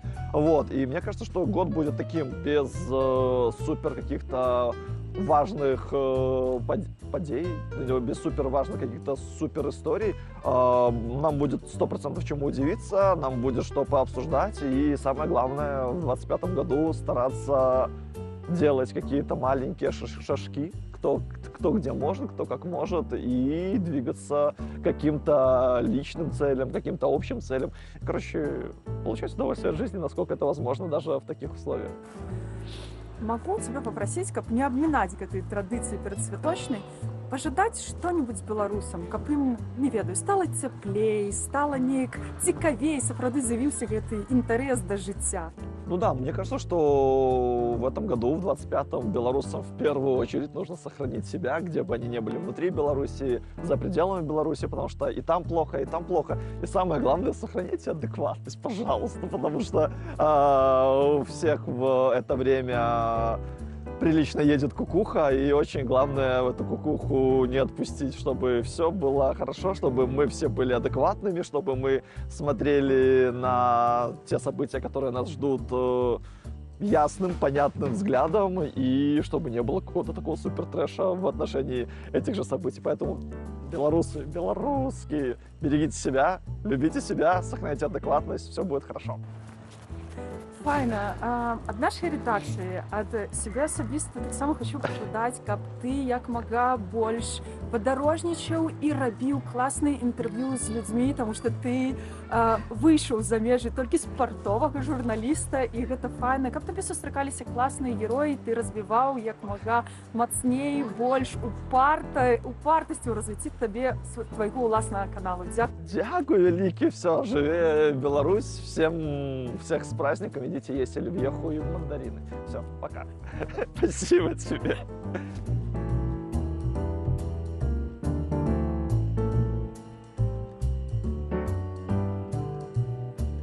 Владимир, дзякуй вялікі, што завіталі да нас на Белсад напярэдадні святу. Владимир Жигар, прадстаўнік Белпол. З якім пачуццём, з якім настроем праводзіце 24 год? Очень много чего в этом году практически надо было начинать делать с нуля. И по многим показателям, в принципе, мы достигли того, чего хотели. По некоторым даже и перевыполнили наши планы. Поэтому это такое смешанное чувство, потому что основная эта цель не достигнута. Но мы знаем, что мы делаем правильные шаги в нужном направлении. И в следующем году, естественно, мы будем только продолжать это делать дальше. А можете адзначыць нейкую такую адну-дзве падзеі на вашае жаданні, якія сапраўды адыгралі вельмі важную ролю як для вас асабіста альбо для вашай ініцыятывы «Белпол» у гэтым годзе? Наверное, две не получится. Я сказал бы, топ-4, в принципе, смогу. Топ-4, да, есть. Значит, если брать, то есть такое 4-е место, то, что наши представители участвовали в стратегических консультациях с Канадой, в стратегическом диалоге с США, в конференции в Брюсселе. 3-е место, это, наверное, это будет доклад, который мы подготовили совместно с украинскими и белорусскими правозащитниками, а также организацией Freedom House. Доклад по политической индоктринации, милитаризации украинских детей, которых привозят в Беларусь. 2-е место, это, наверное, для меня это такая отдельная гордость, потому что представитель Белпол участвовал в слушаниях в Конгрессе США. Мы отвечали за составляющую Белоруссии в войне в Украине, то есть как режим Лукашенко помогает Путину в войне в Украине. Вопрос по нелегальной миграции, он тоже, в общем-то, касался нас, потому что мы готовили эти материалы, и сам доклад по детям, который там же, в общем-то, обсуждался. Ну и, наверное, номер 1 – это такая самая наша важная, самая непубличная и одновременно результативная деятельность – это санкционное давление против режима Лукашенко. За этот год было введено порядка 30 кейсов против юридических лиц, более 35 кейсов против физических лиц. И все в совокупности это было введено 12 пакетами санкций США, Европейского Союза, Великобритании, Новой Зеландии, Японии. То есть вот эта деятельность, она как бы отдельная гордость для нашей организации. Какие есть задачи на 25-й, альбо планы, альбо, просто для себя хочется пожить уже? Уже даже мы запланировали там до марта месяца, у нас огромное количество встреч, визитов, и поэтому для себя, наверное, 25-й год тоже пройдет мимо. Если говорить о задачах, то улучшать то, что мы в тех направлениях, в которых мы уже достигли определенных результатов, находить новые точки давления на режим Лукашенко и делать все максимально для того, чтобы приблизить нашу победу. А есть что пожадать белорусам? Бо мы напередодні таких святов, коли хочется верить в цуды. В первую очередь я хотел бы пожелать не отчаиваться, не складывать руки. Потому что именно это от нас ждет режим Лукашенко. Чтобы мы сдали, чтобы мы сказали, что все закончено, ничего не закончено и не закончится, пока мы не победим. То бок сторонку не перегортваем? Никогда в жизни. Владимир, дзякуй яшчэ раз, што прыйшлі. Хацела б таксама падзякаваць за гэты плённы год і год плённай супрацы нашай сумеснай і пажадаць, каб у 25-м годзе Белпол рабіў як мага яшчэ больш розных расследаванняў і проста каб вы таксама і знаходзілі час таксама для сябе. Дзякуй вялікі, будзем старацца. Дзякуй вялікі, са святамі. Вас також. А ў прапаганды рэжыму гэты год таксама быў насычаны і вельмі заняты. Ідэолагі з усіх сілаў закладалі падмурак культу асобы Лукашэнкі. Флэшмобы і чырвона-зялёныя форумы, спаборніцтвы ўліслівасці і бясконцых дыфірамбах. Кампанія «Нада» і марафон адзінства. А таксама тысячы ролікаў у соцсетках. Уладзіслаў Корсак сабраў галоўнае. Усё гэта пачалося не ўчора. Гадамі мы чуем пра экскурсіі па звязаных з Лукашэнкам месцах, мерч з ягонымі цытатамі, прапановы паставіць помнік пры жыцці, прысвячэння песняў і малявання партрэтаў. Яшчэ ў далёкім 2004-м крышачку вышэй за Бога паставіў узурпатара старшыня берасцейскага аблвыканкаму Канстанцін Сумар. Сёлета, аднак, усё выйшла на новы ўзровень. 30годдзе Лукашэнкі ва ўладзе і ягоная перадвыбарчая кампанія далі старт сапраўднаму карнавалу ліслівасці. Напрыклад, Наталья Качанова назвала яго выбітным палітыкам сусветнай велічыні, роўных якому практычна няма. Все, вот что он рассказывал и говорил, как он будет, оно так происходит. Алексей Талай прапанаваў даць Лукашэнку героя Беларусі. Дмітрый Крутой у разбуральных летніх ураганаў бачыў звышнатуральныя знакі.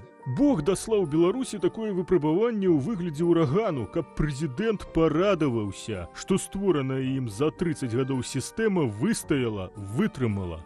Калі верыць прагнозам дасведчанай арганізатаркі выбарчых фальсіфікацыяў Лідзіі Ярмошынай, вытрымае. І на выбарах 26 снежня Лукашенко пакажа упэўнены вынік каля 90%. Ён прэтэндуе на статус бацькі, отца нации. А бацька нации не можа мець нейкіх, так сказаць, 51%. У 2020 годзе Лукашенко адчуў нянавісць з боку значнай колькасці беларусаў. І вось тое, што мы назіраем зараз, гэта спроба пераадолець 2020 год. Вось у 2020 годзе мы прасоўвалі культ асобы, у нас не атрымалася, але вось зараз мы вам дакажам, што мы ўсё ж такі можам гэта зрабіць. Траўму 20-го лікуюць дзяржаўным тэрорам у рэчаіснасці і карцінкай усенароднай любові ў рэжымных СМІ. Тут і просьбы працоўных, каб Лукашенко напісаў кніжку, і конкурс дзіцячых малюнкаў пад назваю «Мой прэзідэнт самы». Товариш президент, очевидно, шефа, надо! І ўрэшце флешмоб «Надо», дзе, маўляў, натоўпы простых беларусаў пераконваюць Лукашэнку ісці на чарговы прэзідэнцкі тэрмін. Галоўнаму гледачу нават відавочна штучная дэманстрацыя народнай любові падабаецца. Гэтай пятніцаю на дабрачынным дзіцячым свяце ён узгадаў той самы флешмоб. Есть такое слово, которое недавно на щит подняли «надо».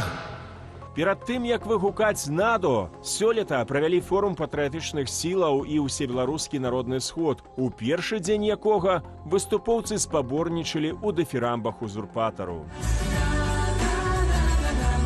Мы прожили больше 20 годов ситуации, когда ты не лезешь в политику, ну и займайся чем хочешь, но не чапай политику, и ты будешь у бяспецы. Зараз іншы падыход. Зараз ты павінен доказать, что ты лояльны.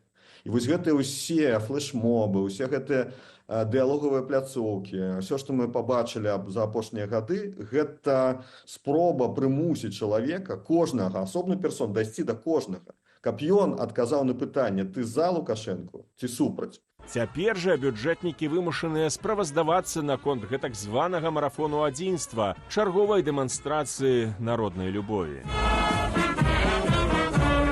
Вся эта прапагандысцкая машина працуе больш эфектыўна, менш эфектыўна толькі ў звязцы з палітычнымі рэпрэсіямі. То бок адно без другога не існуе. Калі б не было рэпрэсій, калі б была проста свабодная канкурэнцыя ідэй, платформ, ідэалогіі, каштоўнасцей, то, як паказаў 20 год, улады прайграюць. Спрабуе актыўнічаць прапаганда і ў сацыяльных сетках, найперш у тыктоку. Видишь добрые дела, сразу говори. TikTok – это сацыяльная сетка моладзі. Яны вымушаны туда ісці і спрабаваць там працаваць. Ну, пакуль у іх асабліва не атрымліваецца, і я не думаю, што тут будуць значныя поспехі. Праблема лукашэнкаўцаў у тым, што тыя наратывы, якія яны прасоўваюць, яны чужыя і асабліва абсалютна нецікавыя і, галоўнае, непрывабныя для моладзі. Не спыніцца будаванне культу асобы Лукашэнкі, нават калі прэзідэнцкія выбары цалкам пройдуць паводле сцэнара ўлады, упэўненыя нашыя суразмоўцы. Будуць развіваць гэты культ асобы. Я лічу, што мы зараз назіраем за пачаткам перадвыбарчай праграмы или кампаніі Мікалая Лукашэнкі. Ну, я бачу такі несуцішальны прагноз, што як плануе сам Александр Лукашенко, ён пратрымаецца 2 тэрміны, яшчэ 10 гадоў, а далей перадасць уладу Мікалаю Лукашэнку. 80-гадовы на той момант Лукашенко старэйшы здзейсніў бы мару кожнага сапраўднага дыктатара. Гучыць неверагодна, але з 2020-го ён прайшоў ужо траціну шляху да гэтае мэты. Уладзіслаў Корсак, Белсад. Ну, у студыі далучыліся да мяне Сцяпан Пуціла, кіраўнік медыяпраекта «Нехта», а таксама Арцём Шапаров, блогер і галоўны рэдактар «Рэальнай Беларусі». Вітаю вас. Вітаю. Добрый вечар. Дзякуй вялікі, што завіталі таксама перад калядным часам. Я ведаю, як цяжка ўвогуле ў гэтым часе знайсці гасцей. Давайте задам вам тое ж самае пытанне, якое задаю сёння ўсім маім гасцям. Гэта галоўная падзея года для рэжыма і галоўная падзея года для дэмакратычных сілаў. Калі можаце, ну, Сцёпа, давай першы. Вызваленне палітвязняў – гэта падзея галоўная, а вось для каго? Для дэмакратычных сілаў ці для рэжыму я нават сам не магу адказаць на гэта, але кожны працуе так, як можа, а рэжым працуе так, як ён можа працаваць, дэмсілы робяць тое, што ў іх сілах, але не ўсё ад нас залежыць, бо міжнародны геапалітычны кантэкст таксама уплывае. Таму вось для мяне і для рэжыму, і для дэмсілаў вось вызваленне палітвязняў – гэта падзея. Это галоўная падзея года. Артём? Ну, скорее всего, самая главная падея – это непризнание Лукашенко. Это важно, потому что он весь год занимался тем, чтобы хоть как-то показать, что что-то меняется в Беларуси. В том числе освобождение политзаключенных делается непосредственно из-за того, что на Лукашенко оказывают серьезное давление, так или иначе европейские лидеры, демократические силы. И поэтому Лукашенко вынужден под давлением освобождать политзаключенных, чтобы хоть как-то оставаться на плаву. И непризнание Лукашенко – это самый главный плюс, так скажем, демократических сил в принципе и всего белорусского общества, кто не поддерживает диктатора. Самое главное с точки зрения режима,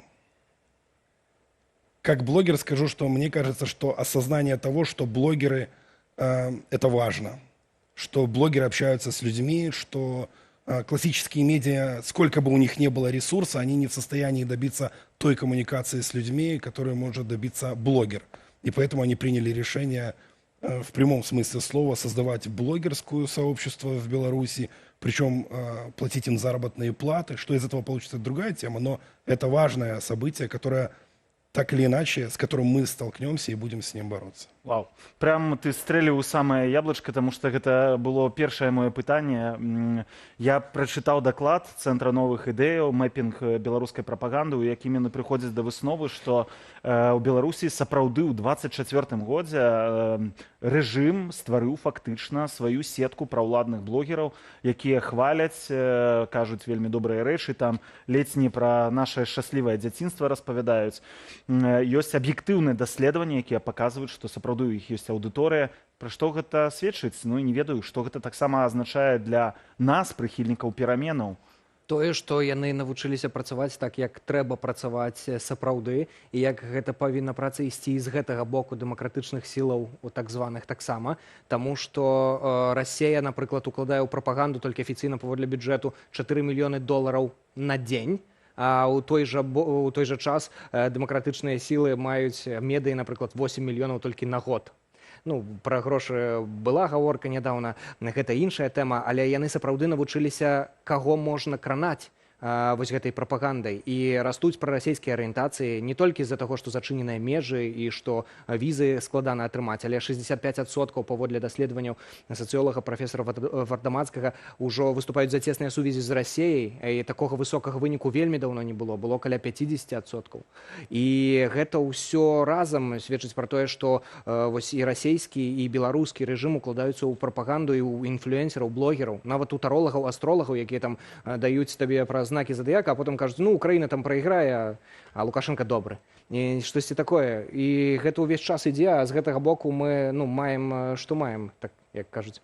Артём, раней мы смяяліся з гэтага ўсяго, так? Згадайце першых гэтых блогераў, першыя гэтыя спробы чырвона-зялёны контент ствараць. Гэта было смешна, выбары-дурыбары, вельмі ненатуральна. Ці яны навучыліся і цяпер працуюць больш прафесійна, ці гэта далей смешна? Нет, они учатся. Они учатся, и зачастую мы видим практически свободных блогеров, которые пишут что-то от себя, но в какой-то определенный момент дают то, что им говорят. То есть это их блогеры, их сторонники, но при этом зачастую можешь зайти на каналы и посмотреть, что да, они пишут о проблемах. Да, они не совсем пишут о проблемах, как нужно писать, да, давая оценку нужную, правильную оценку, но они пишут о них. И это создает определенную иллюзию того, что блогер говорит о проблемах людей. А потом 2 раза в неделю дает государственную пропаганду и те нарративы, которые нужно давать. Белорусская пропаганда за последний год получила 60 миллионов долларов, 57, если быть точным, миллионов долларов только на пропаганду. Они серьезно усилились. А они работают совместно с российской пропагандой. Системы одинаковые. Российская пропаганда очень хорошо научилась работать с блогерами, и она уже это делает давно, лет 5 точно, плотно. И поэтому, да, действительно, они серьезно нарастили силы. Плюс шмат што робіцца пад прымусам, ім трэба проста задзейнічаць адміністрацыйны рэсурс і, напрыклад, скупіць, таксама вось прымушаюць рэкламу на дзяржаўных каналах купляць тыя ж прадпрыемствы Беларусь Калій, і гэта таксама яшчэ дзесяткі мільёнаў дадатковых долараў, з якіх не плаціцца падатак паводле указу Лукашэнкі. І гэта ўсё ідзе, плюс прымус блогераў, такіх як Кабікоў, напрыклад, які з самым нібы папулярным блогерам з Беларусі Уладам А4, хоць ён прамове с Путиным сказал, что он уже наш российский отечественный сегмент Ютуба будет защищать, и потом Ютуб упал, але гэта іншая тема. Але яны скупаюць вось Кабікова, які з А4 працаваў, Кокобай, то бок яны просто про Менск там распавядаюць штосьці, а потым, ну, потым штосьці там чырвона-зялёнае з'яўляецца, так, ну просто 10 там 10. Слушайте, Вось. одним словом, они поняли, что блогер — это важный сегмент, что от этого никуда не деться, что просто закрыть, уйти, спрятаться не получится, поэтому лучше, как говорится, если не можешь это победить, попробуй этим возглавить. Вот Частку они... купляюць, частку просто прымушаюць. Безусловно. Да. Ну, там в любом случае свободных нет, да, полноценно, но они делают визуально вид свободного. Гибридные. Да. Слухайте, ну это кепскія навіны для нас, калі там спрабуюць і купляюць гэта ўсё, а у цябе все па адзін з самых паспяховых медыйных праектаў, у цябе адзін з самых паспяховых блогерскіх праектаў, вас хтосьці спрабуе купіць?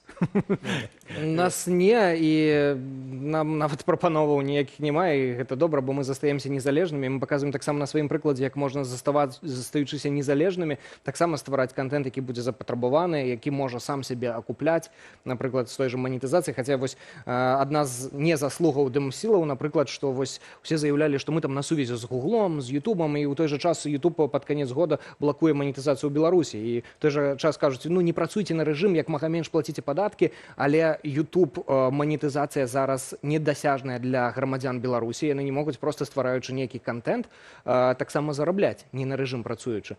І ну таксама ну, гэта вельмі істотна, таму што мы таксама свае наратывы на Беларусь маглі б, купляючы рэкламу на беларускі сегмент Ютубу, таксама даваць, але і гэта хутка можа быць заблакавана. Я жартаваў, калі казаў пра тое, што ці вас хтосьці збіраецца купляць, але вось ты, Сцяпан, узгадаў гэтую праблему, так што беларускія СМІ атрымліваюць 8 мільёнаў долараў у год усяго.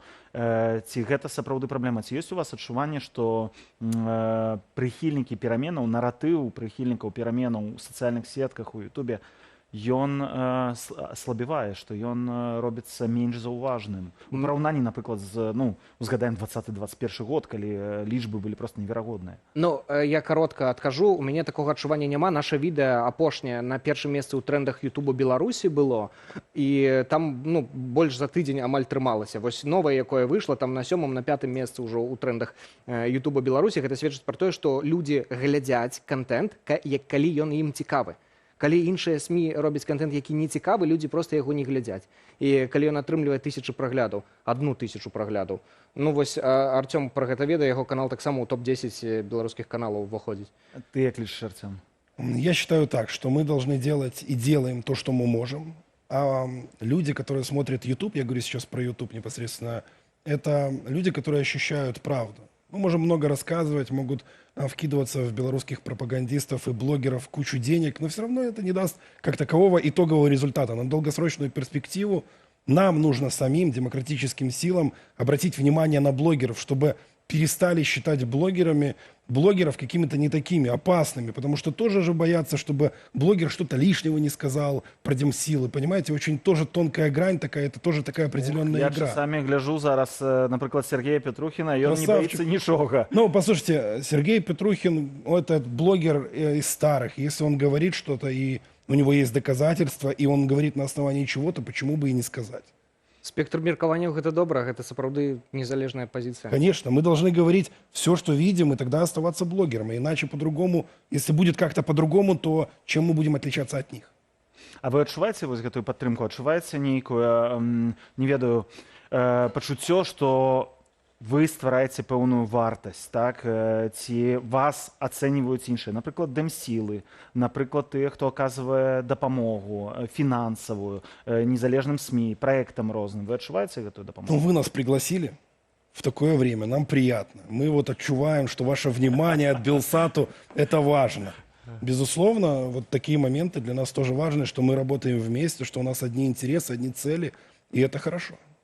Ну, мы адчуваем перш за ўсё ціск рэжыму і памятаем, што блогеры былі першымі, каго пачалі прэсаваць яшчэ да 20-го года. На мяне крымінальную справу ў 18-м годзе завялі, супраць Артёма ўвесь час ішоў ціск. І Лукашенко вось нядаўна, ён вельмі вялікую вагу надае менавіта медыям, блогерам, СМІ, тым, хто працуе з інфармацыяй, распаўсюдам інфармацыі.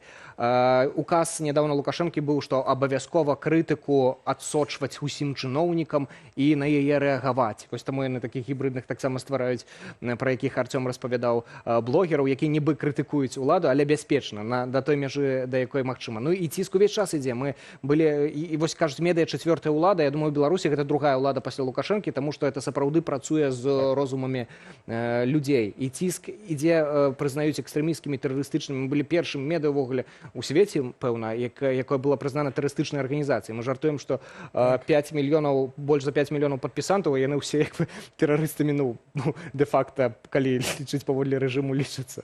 Якія аб'ядноўваюць. Ну, это смешна, конечно. Тады давайце планы вашы на 25-й год. Што далей рабіць? Як выходзіць вось на больш шырокую аўдыторыю? Як быць цікавымі? Як ты, Степан, кажаш, быць трэба цікавымі і таму заставацца ў павесцы?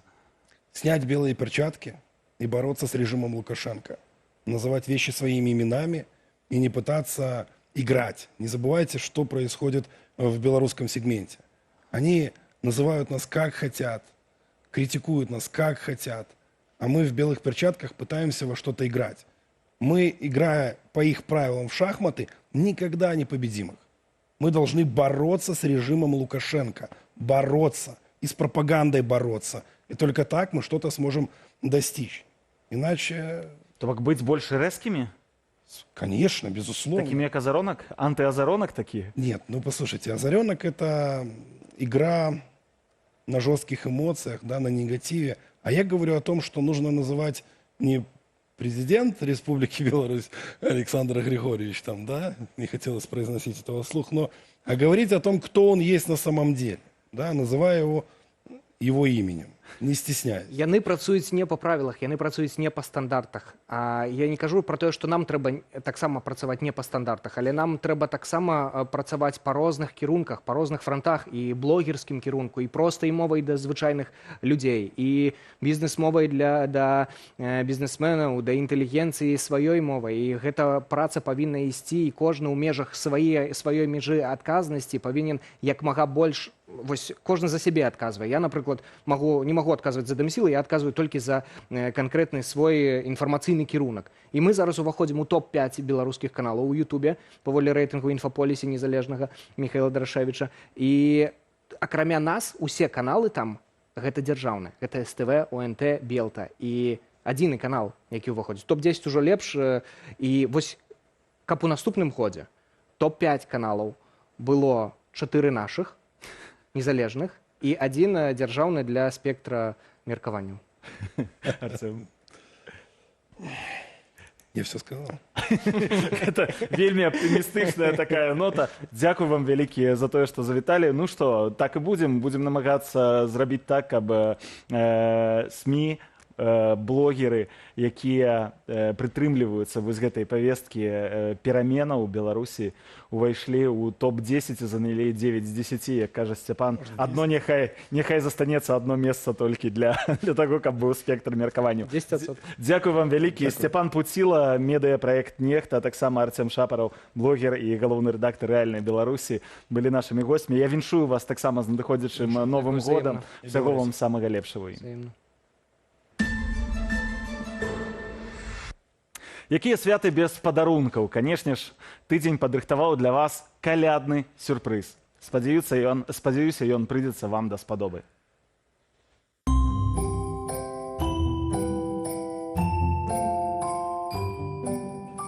Ну і што, вось яны, сябры нашай праграмы гурт «Навібэнд». Ксюша, Артём, якім для вас быў гэты год, 24-й? Што здарылася самага адметнага? Прывітанне ўсім. Па-першае, усіх з надыходзячымі святамі, з надышоўшымі святамі. Па-другое, вялікі дзякуй хочацца сказаць усім слухачам, усім, хто быў на нашых канцэртах, усім, хто слухаў нашыя песні. Гэты год сапраўды выдаўся вельмі яскравым, плённым для актыўным, нас. так. Мы выпусцілі шмат песень, мы загралі шмат канцэртаў, мы загралі вялікі канцэрт да 10-годдзя. І вялікі дзякуй усім за падтрымку. Таксама мы запісалі ў гэтым годзе альбом, які мы пісалі некалькі гадоў. І вось спадзяёмся, што ўжо на пачатку наступнага, як падарунак, ён з'явіцца. І, дарэчы, навіна, якую мы раскрыем 31 снежня, мы аб'яўляем дату выхада новага альбома. Вау, клас, чакаць засталося зусім не шмат, а яшчэ вы выпісацілі новую класную святочную песню. Так, эта песня называется «Надея». Мы хацелі сказаць, што б не здаралася, нельга губляць надзею, сябры, ніколі, бо ўсё ў любым выпадку будзе добра. Гэта трэба верыць, гэта трэба чакаць, асабліва ў такі час цудаў. Так, такі цудоўны, прыемны час. Што ў 25-м годзе, якія планы? Падзяліцеся, калі ласка, можа, нейкая вось надзея якраз і для нашых гледачоў. Як мы ўжо і сказалі, гэта новы альбом, так, мы яго чакаем на пачатку года, і таксама вялікі ізноў канцэрт-прэзентацыя ў маі, 24 мая 25 года ў клубе «Прагрэсія». Таксама чакаем вас, сябры, прыходзьце. І вас таксама запрашаем. Так, 24 траўня клуб «Прагрэсія», новы альбом «Навібэнд», жывая прэзентацыя, пазней будзе тур, шмат канцэртаў, таму сачыце за навінамі ў нашых соцсетках. Што б вы хацелі пазычыць нашым гледачам у новым годзе? Цяжкі час, все ведаем, ужо колькі гадоў мы ўсе вымушаныя, хтосьці там, хтосьці тут, чакаць нейкіх цудаў, так, можа быць. Пазычце штосьці, калі ласка. Мы хочам пазычыць, па-першае, быць шчаслівымі і рабіць усё для гэтага, не згубіць сябе, таму што сапраўды час складаны. Вось гэта у першую чаргу. І, канешне, слухайце цудоўную, добрую музыку. Хочацца пажадаць, сябры, каб вы бераглі сябе, бераглі сваіх блізкіх, верылі, што праўда і святло абавязкова надыдзе, і захоўвалі гэтае святло ў сваіх сэрцах. З Новым годам, з калядамі, да сустрэчы на канцэртах. Віншуем! Ну што, зараз музычны падарунак ад гурта «Навібэнд».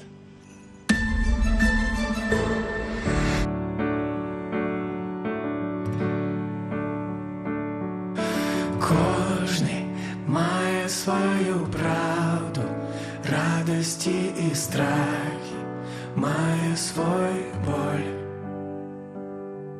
Сэрца ведае дакладна, як часамі цяжка захаваць любоў, а на вышыні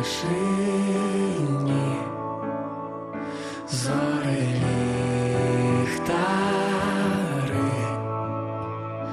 Гэта ноч для нас з табою, гэта ноч дае свабоду, а для тых, хто не паверыў, гэта ноч дае надзею. Гэта ноч для нас з табою, гэта ноч дае свабоду,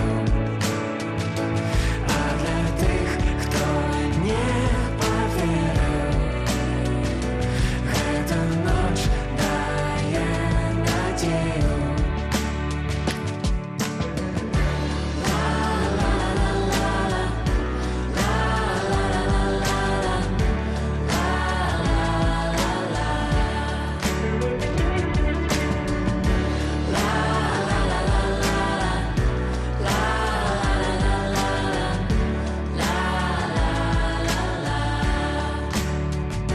А на вышыні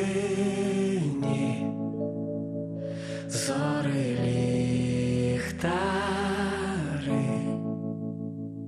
Гэта ноч для нас з табою, гэта ноч дае свабоду. А для тых, хто не паверыў, гэта ноч дае надзею. Гэта ноч для нас з табою. Гэта ноч дае свабоду. А для тых, хто не паверыў, гэта ноч дае надзею. Гэта ноч дае надзею. Гэта ноч дае надзею.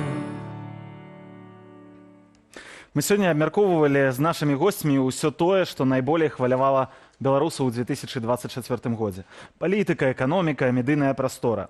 Але калі мы рыхтавалі гэты пераднавагодні эфір, то нарадзілася ідэя распавесці крыху болей пра тое, што было самым важным асабіста для нас, для каманды праграмы «Тыдзень». Якія тэмы запомніліся найболей? Мы сабраліся разам з сувядоўцам тыдня Сергеем Падсасоным, рэдактарам тыдня Всеволодом Шлыкавым, а таксама нашымі аўтаркамі Марылі Дакуцкай і Юляй Цяльпук, каб узгадаць галоўнае. Дарагія сябры, вітаем вас у апошнім выданні праграмы «Тыдзень» у 2024 годзе. І таксама толькі пад Новы год. Ігор Хулей, Сергей Падсасоны ў тыдні разам. Сустракаемся тут, каб у нефармальнай атмасферы быць разам з вамі. Так, сёння мы вырашылі зрабіць для вас штосьці новае, не так, як мы робім у тыдні звычайна, паказваем вам сюжэты. Мы вырашылі сабрацца разам людзьмі, якія робяць стала гэтую праграму, і распавесці пра ўсё самае лепшае, што мы рабілі ў 2024 годзе, а таксама узгадаць усё самае лепшае, што мы рабілі за ўсе 4 амаль што гады існавання гэтай праграмы. Здымаем гальштукі і таксама гаворым пра тое, што мы зрабілі амаль 150 праграмаў самых розных, мноства інтэрв'ю, рэпартажаў, расследаванняў. Гэта тое, што вы маглі бачыць разам з намі. Ну і таксама сёння мы тут, у гэтым месцы, Барканект, у цэнтры Варшавы, Хмельна 98, калі хтосьці у цэнтры Варшавы ходзіць гуляе, варта завітаць у беларускае месца. Так, менавіта трэба было дадаць, што гэта беларускае месца, так што абавязкова сюды заходзьце на кубачак гарачай кавы, альбо халоднага іншага напою. Ну што, я прапаную пачынаць і пачнем з таго, што пойдзем да нашага сталага рэдактара праграмы «Тыдзень» Всеволода Шлыкава. А таксама пабачым усіх тых, хто стварае для вас матэрыялы.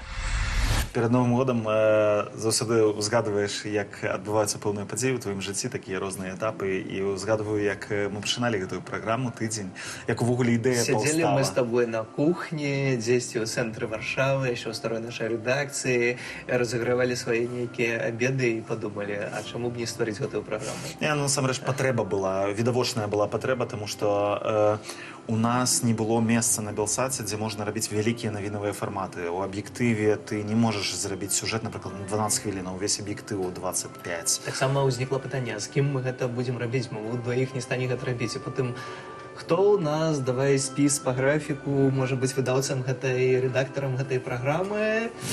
І доўга думалі, і вось, калі ласка, наш нязменны выдаўца. Так, і так здаралася, што я практычна спадарства кожную нядзелю сядаю ў фатэль, калі ён ёсць. Без выходных вы працуем? Без выходных, бо выходны у нас, уласна, працоўныя. І займаюся адной з лепшых, без лішняй сціпласці праграмаў, што ёсць на нашым тэлеканале. Да, не толькі на нашым тэлеканале, я думаю, што адно з лепшых, што ёсць у беларускай журналістыцы. Але уявіце сабе, што мы з Сергеем працуем па чарзе, а ў Всеволод працуе кожныя выходныя. Шмат складанасцяў не толькі звязаных з нашым графікам, бо нас не так шмат людзей, але і з тэмамі, на которые уздымае руку наш фармат. Не проста нам было. Мы пачыналі першай вялікай студыі навінавай Белсата. Гэта, калі я не памыляюсь, разоў в 5 больше, чым тое, што было до 21 года. Так, чым старая студыя. І пасля пераезда мы першы ўвогуле эфір, які выйшаў з гэтай студыі, 7 сакавіка 21 года я вёў гэты эфір спадарства, і там нічога не працавала.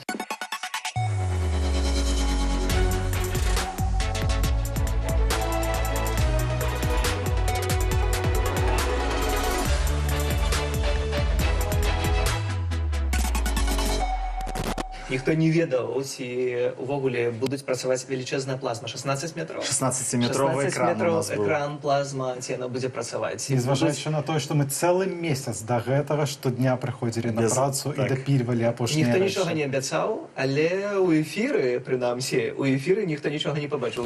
Вітаю гаспадарства, бліжэйшую гадзіну з вами Сергей Падсасонны, гэта студыя Белсат. Тыдзень. В любым жывым эфіры ніхто нічога не паспявае, штосьці абавязкова псуецца, там па тым баку людзі бегаюць, рвуць сабе валасы з галавы. Бок здзержда па пытанні не спускаюць. Не спускаюць, на вялікі жаль. Сергей тут мае на увазе наше інтэрв'ю з гаспадарняй Джуліяй Фішер. Першае інтэрв'ю амбасадаркі Злучаных Штатаў у Беларусі, якая так і не даехала туды, але статус амбасадара мела. Вось, і першае інтэрв'ю беларускім СМІ яна зрабіла ў праграме «Тыдзень». Яна прыйшла до нас у студыю, у мяне ўсё траслося рукі і ногі ў часе гэтага інтэрв'ю, але ўсё вышло.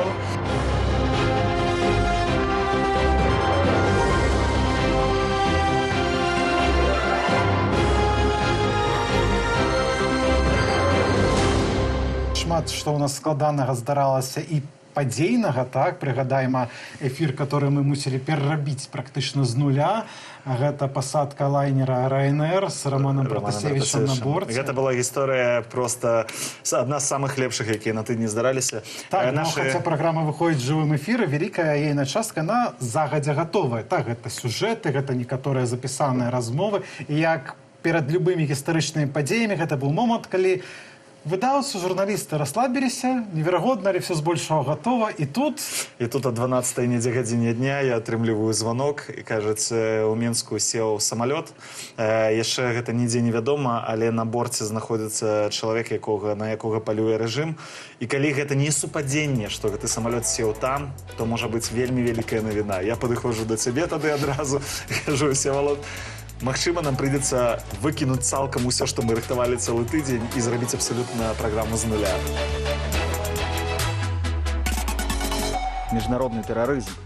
Вось новы брэнд нашай краіны. Мы з нуля зрабілі праграму за 3 гадзіны, дзякуючы нашим цудоўным журналістам, нашим координатарам, которые дапамагалі в пошуку гасцей. І, уласна, пасадка лайнера – гэта адна з галоўных крыніцаў санкцыяў на рэжым Лукашэнкі. Потым дадалася другая, дадаўся мігранцкі крызіс, інспіраваны таксама беларускім рэжымам. Ну і тады я прыйшоў да Ігора і кажу, слухай, трэба ляцець у Ірак. Ігор кажа, не ведаеце, на гэта знойдзем грошай. Колькі будзе каштаваць? Ідзем да нашага дырэктара Алексея Дзікавіцкага. Прыйшлі, я кажу, ну, будзе каштаваць столькі. Такая цішыня. Ляці.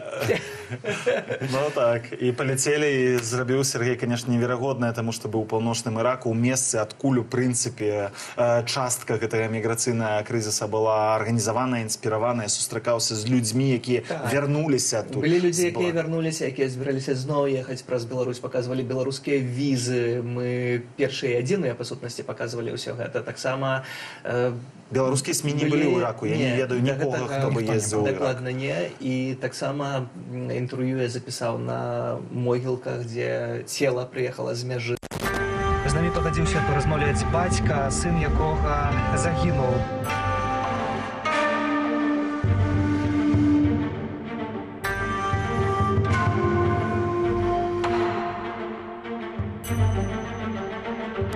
А яшчэ з гандляром людзьмі. Гандляр людзей мне казаў, што калі хтосьці распазнае мой голас і даведаецца, хто даў гэтую інфармацыю, то я цябе заб'ю. In short way, through Belarus. А потым была вайна, толькі да яе мы зрабілі цэлы фільм за, калі не памыляюся, 3 дні.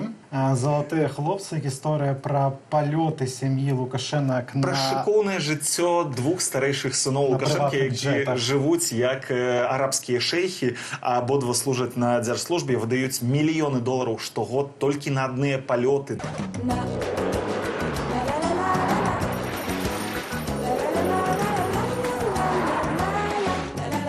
Дзеці і ўнукі Александра Лукашэнкі лётаюць бізнес-джэтамі па ўсім свеце. Кошт аднаго такога падарожжа ў два бакі можа сягаць 100 000 еўраў. Цягам года мільёнаў. І не зусім зразумела, адкуль сціплыя сыны Лукашэнкі бяруць грошы на жыццё ў стылі арабскіх шэйхаў. Гэта одна з самых моих любимых гісторый, тому што я яшчэ і авіяцыю люблю, і якая мы выпускаем у нядзелю, а ў сераду пачынаецца вайна, і яна плюм. Ну, таксама трэба, напэўна, узгадаць, што менавіта тыдзень заняўся чорнай кнігай Беларусі. Гэта абсалютна... Гэта было неверагодна. Я сидзеў, слухаў размову Ігара з Яніны Сазанович, і калі яны дайшлі да моманту, калі яны пабачылі фотаздымак Артура Гайко, як міліцыянера, агента Губазіка, который увайшоў у шэрагі чорнай кнігі Беларусі, дзе ён быў падпісаны, што ён міліцыянер, ён там выратаваў кагосьці, дапамог. Агент, который працаваў у офісе Святланы Ціканаўскай. Так, і яны пабачылі яго в артыкуле, ягоны здымак, а ён им просто сказал: так не, гэта не я. Я не мог поверыць в гэта, што это было. Што частка людзей так. Гайко Артур, Губазік, калі ён толькі пачынаў, мы там маглі кідаць яму фаміліі, і ён казаў там, типа, ці ёсць гэты чалавек, там, ці да, ці не. А потым не мог паверыць той, што нам даводзіцца яшчэ раз і яшчэ раз пра гэта казаць, каб на гэта звярнулі ўвагу. Некаторыя не хацелі, каб на гэта звярталася ўвага, што гэту інфармацыю хацелі схаваць у дэмакратычным асяродку. На жаль, так. Бо не хацелі, каб быў скандал. І гэтая гісторыя, вось тое, што Сева ўжо сказаў, гэтая гісторыя здзівіла таксама тым, што нам прыйшлося яе некалькі разоў паўтараць. Я думаю, што пасля першага расследавання штосьці будзе зроблена. Штосьці будзе зроблена, каб паінфармаваць 10 тысяч людзей, якія аказаліся пад ударам. То бок 10 тысяч, дадзеныя 10 тысяч беларусаў аказаліся ў руках лукашэнкаўскіх сілавікоў. І я думаю, што пасля гэтага расследавання прынамсі хтосьці прызнаецца, выбачыцца і скажа, што вы пад пагрозай, але гэтага не адбылося. Праз некалькі месяцаў мы вярнулись да тэмы. Нам прыйшлося две яшчэ гісторыі зрабіць, каб выцягнуць гэта яшчэ вышэй, давесці, што сапраўды ніхто нічога не робіць, і нават хлусілі. Я памятаю, што калі выйшла першае расследаванне, былі людзі, якія пісалі ў чорную кнігу Беларусі, ці гэта праўда, што нашыя дадзены ў сілавікоў, а ім адказвалі: не, гэта неправда, усё без спецы. І нам прыйшлося тады вярнуцца і паказаць, што неправда. Гэта пытанне да таго, што СМІ павінны быць незалежнымі. Не да якіх палітычных структураў яны не могуць мець дачынення. З такіх нашых, я не ведаю, знакавых гісторый, таксама акрамя чорнай кнігі, гэта вось бліжэйшыя, якія мы, напрыклад, робім у партнёрстве, так, з Белполам, тут же з кіберпартызанамі, колькі у нас праслуховак было. І кіберам проста абсалютна падзякаваць. За неверагодны давер да нас і магчымасць рабіць, распавядаць вам, спадарства, гэтыя гісторыі.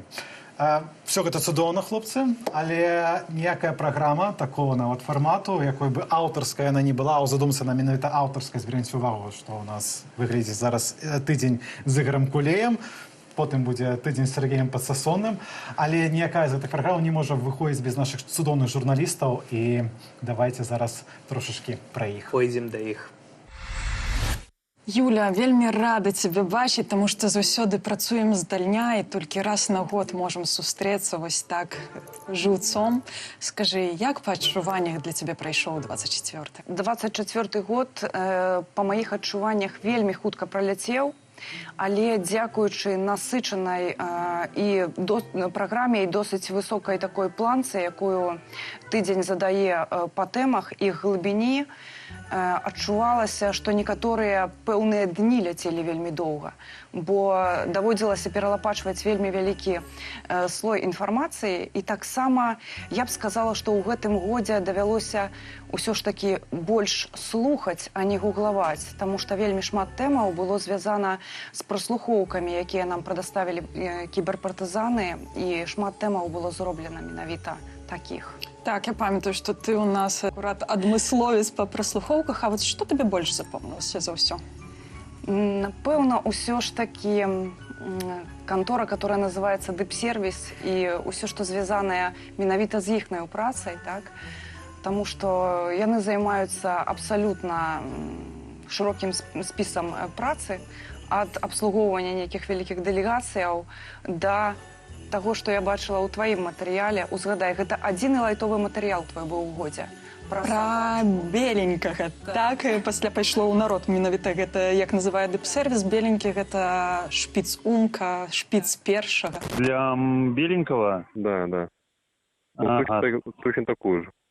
Что внутри по наполнению? Все тоже повторяем, то же самое. Один в один. Слухаем далей і разумеем, што пад пазыўным «беленькі» хаваецца памеранскі шпіц умка, якому раптоўна спатрэбіўся аксесуар для адной з рэзідэнцыяў Лукашэнкі.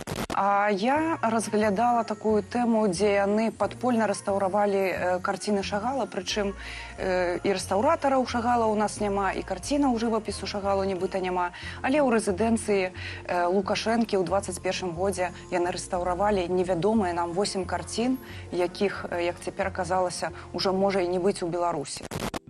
Решили типа, сколько картин у нас отремонтировано, он нахуй тебе те картины, Рембрандт или это Ван Гог или что? А что вы их, зачем их ремонтировать? Нахуй этот Рембрандт, Ну так, я памятаю, што ў тваім матэрыяле яны асабліва там выявіліся такімі адмыслоўцамі і цаніцеламі мастацтва, называючы это ўсё мазнёй, так? Мазнёй для не вартай увогуле працы над гэтым, калі бахча не полата. Для цябе гэта было больш так, ведаеш, складана рабіць, альбо ты над гэтым магла дзесьці пасмяяцца? У некаторых тэмах было смешна, калі мы праслухоўваем нейкія бытавыя як бы моманты, бо глядач чуе толькі тое, што годныя тэмы, але ж мы мусім усведамляць, што людзі, якія гэта адслухоўваюць, ведаюць усё пра іхнае асабістае жыццё. Мы не хочам, але мы ведаем. І пра ўсё, як у іх у жыцці ўкладаецца, пра праблемы з алкаголем, пра праблемы ў сем'ях. Але бадай, што самае галоўнае я хачу сказаць, што я за гэты год зрабіла выснову. Калі хтосьці яшчэ скажа журналістам Белсату, якія далёка ад сваёй краіны робяць гэтую складаную працу, што мы даўно ўжо выехалі і мы зусім не ў кантэксце таго, што адбываецца, то мы ў кантэксце больш, чым хто-кольвек пасля таго, як мы адслухалі тарабайты проста вось гэтага ўсяго. Цяпер такі святочны настрой, але важна адзначыць, што усё, што ў выніку ідзе ў эфір, это 20 разоў прадумала, што менавіта даць, што менавіта важна было б знаць грамадству. А яшчэ трэба сказаць асобна тым людзям, якія рабілі гэтыя запісы, якія сачылі за сваімі ж. Таму што без гэтага б у нас не было. Дзякуй чэкістам. Так. І з надыходзячым. І з надыходзячым. Юля, цяжкі быў год ці лёгкі, як бачыш па тыдні? Тыдзень гэта такі вызначнік, напэўна, такой цяжкасці году, лёгкасці. Я б хацела больш тыдня ў сваім тыдні, каб менш было рэгулярных навінаў, але хочацца патлумачыць чаму. Здаецца, ты сёння зрабіў навіну і выпусціў яе ўвечары, і заўтра можаш пачаць штосьці новае. Але з цягам часу, калі ты робішся дасведчаным журналістам тэлевізійным, табе пачынае бракаваць...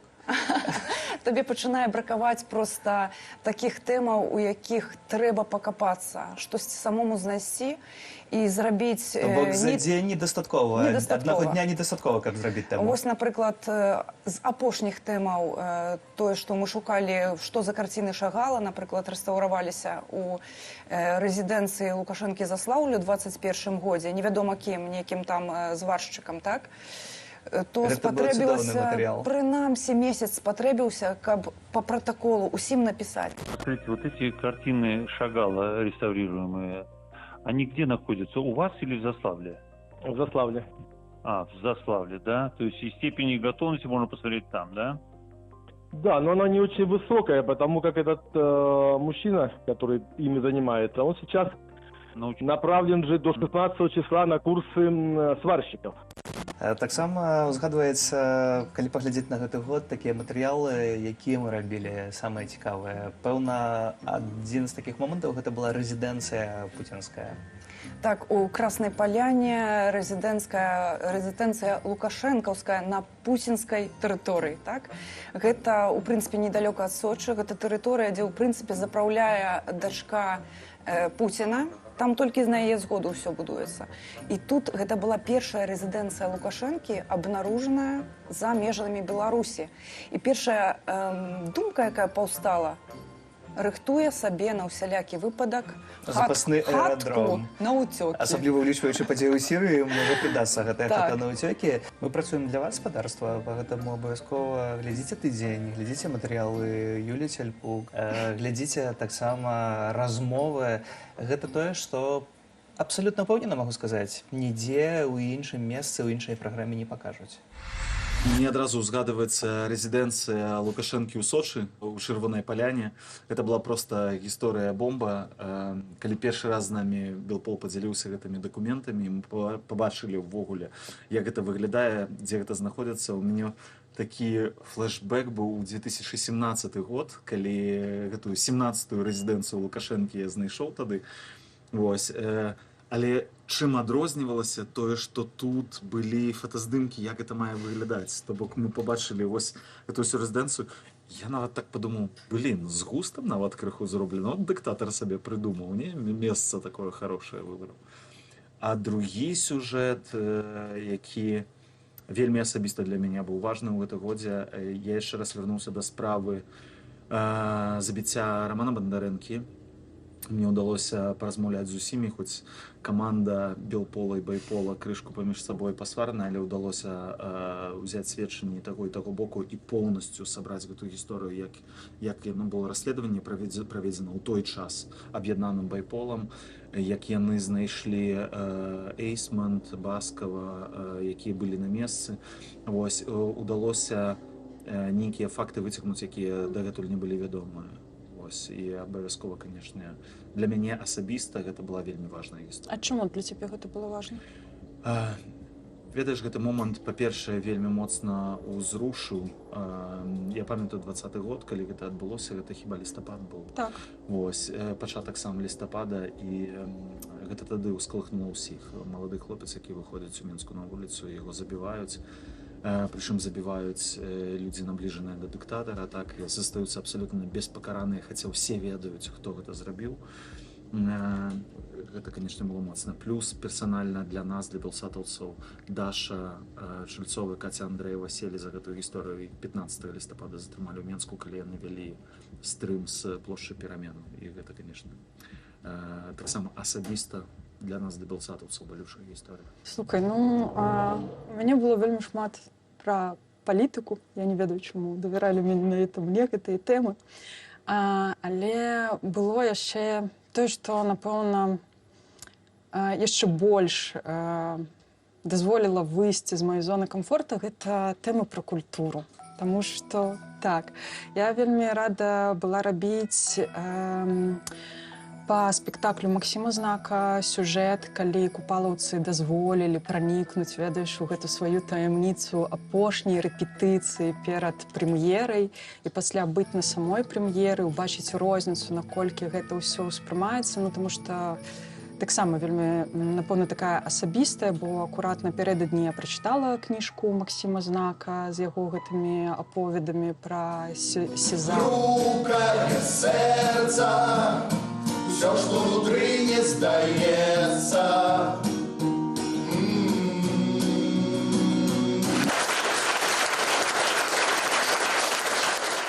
Яшчэ. Я памятаю, я вельмі доўга спрачалася з Усеваладам пра тое, што я не магу рабіць гэты матэрыял. Я не разумею, чаму так важна рабіць гэты матэрыял. Гэты канцэрт Тэйлор Свіфт у Варшаве. Ну ты што, это ж зорка сусветная прыязджае. Так, я памятаю, як мяне пераўпэўнівалі, і калі я апынулася пад стадыёнам, это быў першы, на 3 дні тут выступала, першы дзень гэтага канцэрту, і я памятаю, што я проста такое адчуванне было, што я аслепла ад гэтага бляску, таму што мне здаецца... Усё ў гэтых сукеначках бліску. Ну вось яны акурат у гэтых паетках. І мяне ўразіла тое, што, ведаеш, там сабралася настолькі рознае пакаленне. Там была моладзь, дзеці, падлеткі і людзі вось узросту маіх бацькоў. Яны таксама былі там у пер'ях, у ружовым, нечым размаляваныя твары. І ў іх было столькі пазітыву. І ведаеш, вось калі ты пастаянна займаешся гэтымі нейкай палітыкай, гэтымі складанымі тэмамі, расследаваннямі, а тут ты акунаешься ў абсалютна іншую атмасферу. Яна, вот бачыш, мне фанаткі падарілі браслецікі Тэйлор Свіфт. Я памятаю, ты рабіла гэта ў гісторыі. Так, так. І я дагэтуль іх нашу.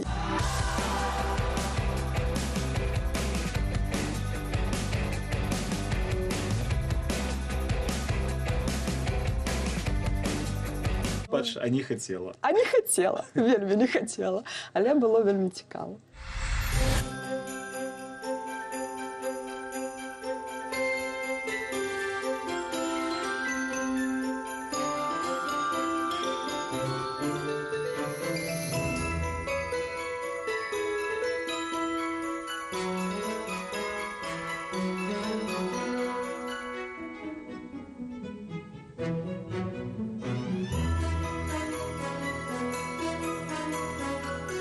Дарагія, нягледзячы ні на што, кожны тыдзень мы робім дзеля вас.